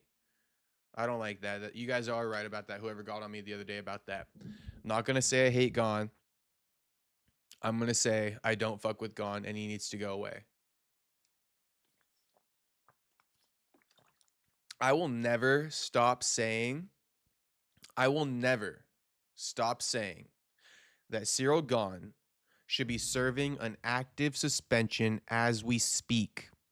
Going into the Tom Aspinall fight, he should have been coming off of a suspension for that one for fouls in his previous fight. Okay? And the fouls in his previous fight before Cyril Gane, the reason why he should have been suspended for those fouls is because he has a history of doing it before that. Okay, so Cyril Gane should have already been suspended and fined before he fought Tom Aspinall. That should have been a storyline going into the fight.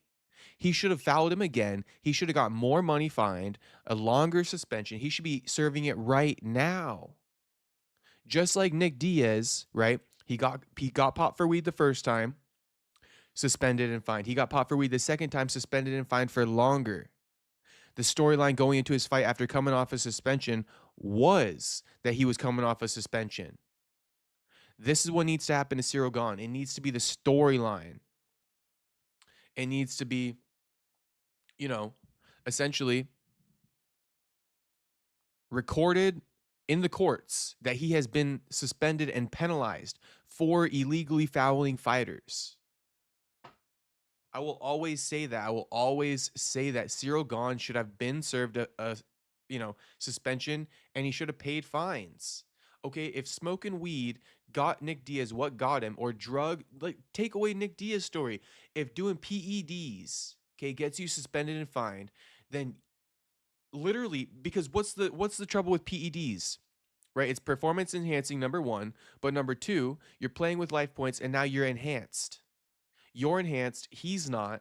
You could potentially kill him in there, and you can already kill him in there, both being natty. So you can alter damage to these guys, if you're on roids and they're not. You can give them life-altering damage. Well, what is Tom Aspinall going through right now due to what Cyril Gane did to him? Life-altering damage. Fouling and having a history of fouling and egregiously doing it fight after fight, bro, it's probably worse, in my opinion, than being on PEDs. Because if you're on PEDs, it doesn't mean you're going to actually alter your opponent's life forever. And it doesn't even guarantee that you're going to win, right? But when you're poking people's eyes, all right, first off, that's definitely enhancing the win. That's definitely enhancing the win, because now they got to fight compromised because of an illegal foul that you did. And I don't even remember my second point anymore because the stream's getting late. So,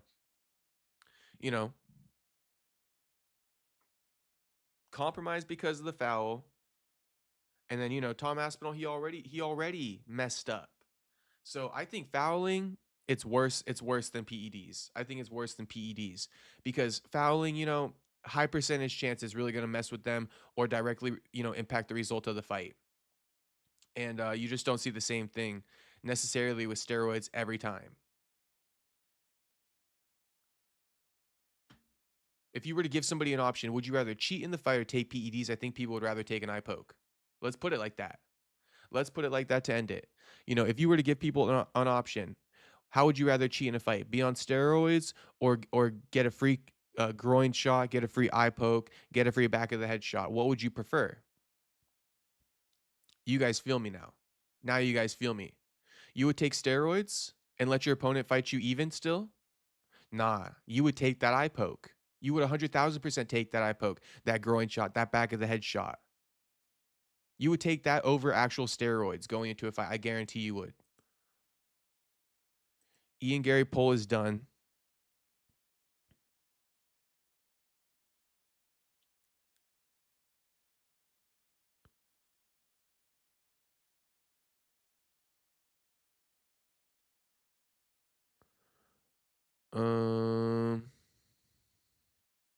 Drew Smith says, I'm seeing a face-off with Silva and Mitchell. What's going on? I'm just not seeing this. Bro, we watched it on stream, homie. How the fuck did you miss it? You missed it in your timeline, and you missed it on the stream? Yeah, they're grappling tomorrow. Tyler Betts says, I like his style, though, other than cheating. And that's what's unfortunate, is Gane's a great fighter. But he's a cheating fucking bitch. And I dislike him strongly. G Smith says, Mitchell over there like a G saying he is in his country and he ain't going to do shit. Yeah, he was standing on business. Tyler Betts says, in Texas, it's considered a performance-enhancing drug, I guess. What, weed? That's fine, whatever. I know that they, I think they stopped counting it as a performance enhancer. But I guess some states still do. But that's why I said, fuck the weed. Let's just go roids. Take Nick Diaz out of it. That's why I just generalized the whole PED statement anyways. Because in my opinion, PEDs or fouls are worse. Unbroken says, should they get suspended for weed? Question mark. I don't like potheads, but it's a herb. No, they shouldn't get suspended for weed, and they don't anymore. But they did, you know. Point deduction for all oil checks too. All right. All right, I got you. I got you. Unbroken says Ian won. Yes, Ian won. 16 votes. 69% of people say Ian won. So there we go. You know, I guess I was able to give a good argument for Ian. And you know, Ian, you're welcome. Ian got me blocked on IG. I guess he don't like the Joaquin Buckley interviews either. I got Sean Brady blocking me on IG. I got Ian Gary blocking me on IG. And I got John Jones blocking me on IG. I got Nick Diaz blocking me on IG. All the big hitters blocking me on IG. What the hell? Minus Sean Brady. Sean Brady ain't no big hitter. You think Bryce and Gene will have a big fight at the end? No, because I don't know. I just think that Gene is like, he's kind of Bryce's daddy. And I don't like to say that because I am Bryce Mitchell, but I mean, prove me wrong when we see the event. I just think Bryce is a little bit scary of Gene. I know he took the match. I know he's in Brazil. Let's see it. Let's see. I don't know.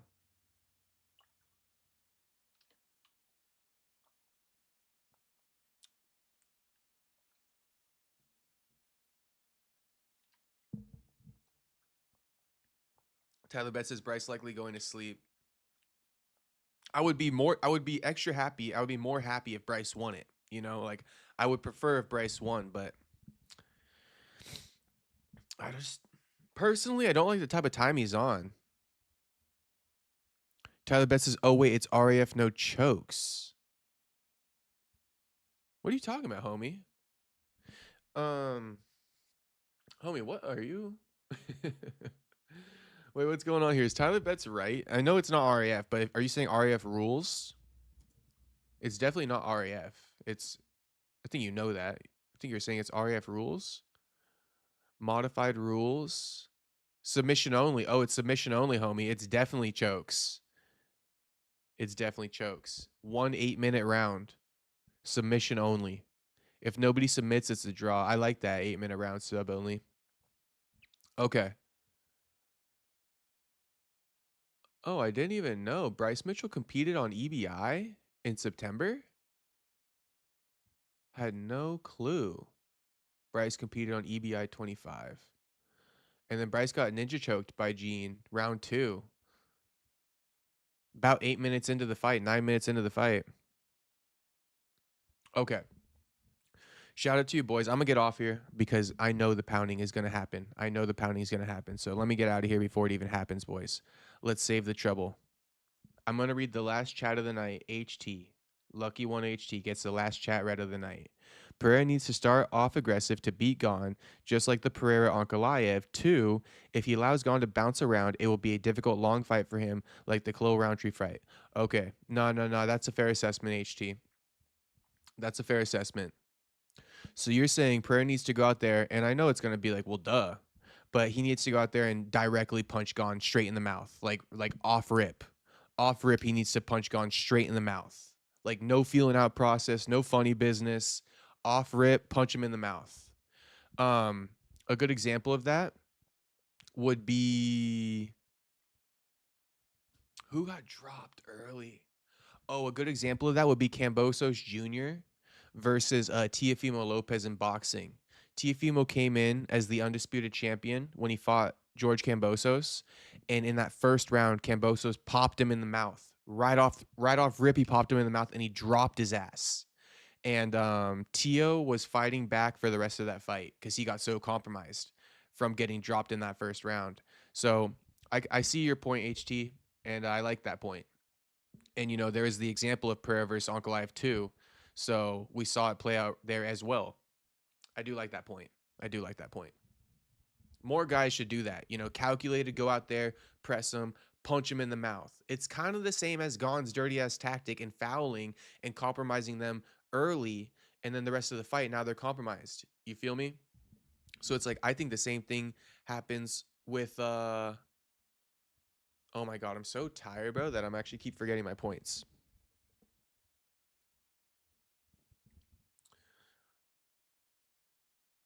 Yeah, I completely forgot that one. Let's just leave that one out. HC says that's boxing, this is MMA. Yeah, but you expect Pereira to shoot a takedown, homie? I mean, shit. You expect Cyril Gane to shoot a takedown, homie? This is combat sports. And, you know, you shouldn't just turn a blind eye to boxing just because it's not MMA. You could learn things from boxing and bring it into MMA all the time.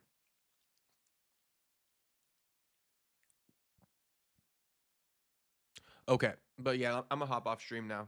I'm gonna hop off stream. Shout out to Ron Loke. Shout out to You're Retarded. Shout out to Unbroken. Shout out to HT. Shout out to Juice Man. Shout out to Useless, even though you were beefing, homie.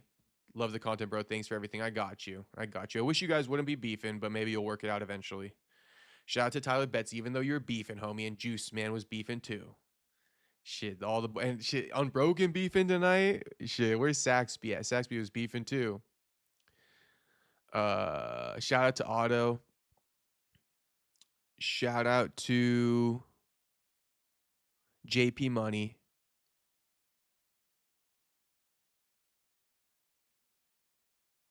Shout out to Scott.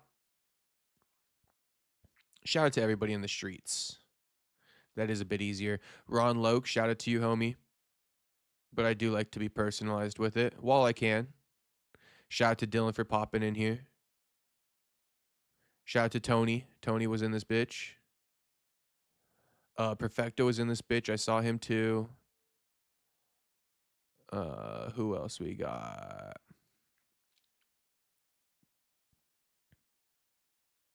Yeah, Saxby up in here.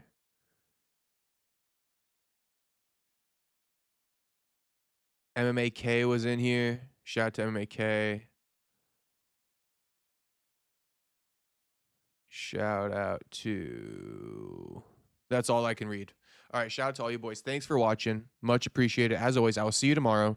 Hopefully we got some better topics for tomorrow because today, very sorry topics, but the streak continues. I think today was like day 13. 90 days straight of live streaming. Make sure you tap in every day, boys. Every day. Like the stream on your way out if you haven't liked it. Subscribe if you're not subscribed. I will see you all tomorrow a little bit earlier. All right. I know I came on 9 p.m. Pacific today. I'm going to go ahead and say latest I'll come on tomorrow, 8 p.m. Pacific. That's the latest I'll come on tomorrow, 8 p.m. Pacific. And watch, I'm going to come on at 8 p.m. Pacific tomorrow. All right, boys. Shout out to you. Thanks again. Thank you, Andrew Nance, for copping 10 new membies for the boys watching. All right. Shout out to Andrew Nance for that. You a real one, homie. You a goat. Thank you. And yeah, I don't even know if I read Andrew Nance's name. I'm going to read it right now. Andrew Nance. Shout out to you, homie. And Tyler Betts for copping another membership. Shout out to you, homie. Thanks for copping the memby.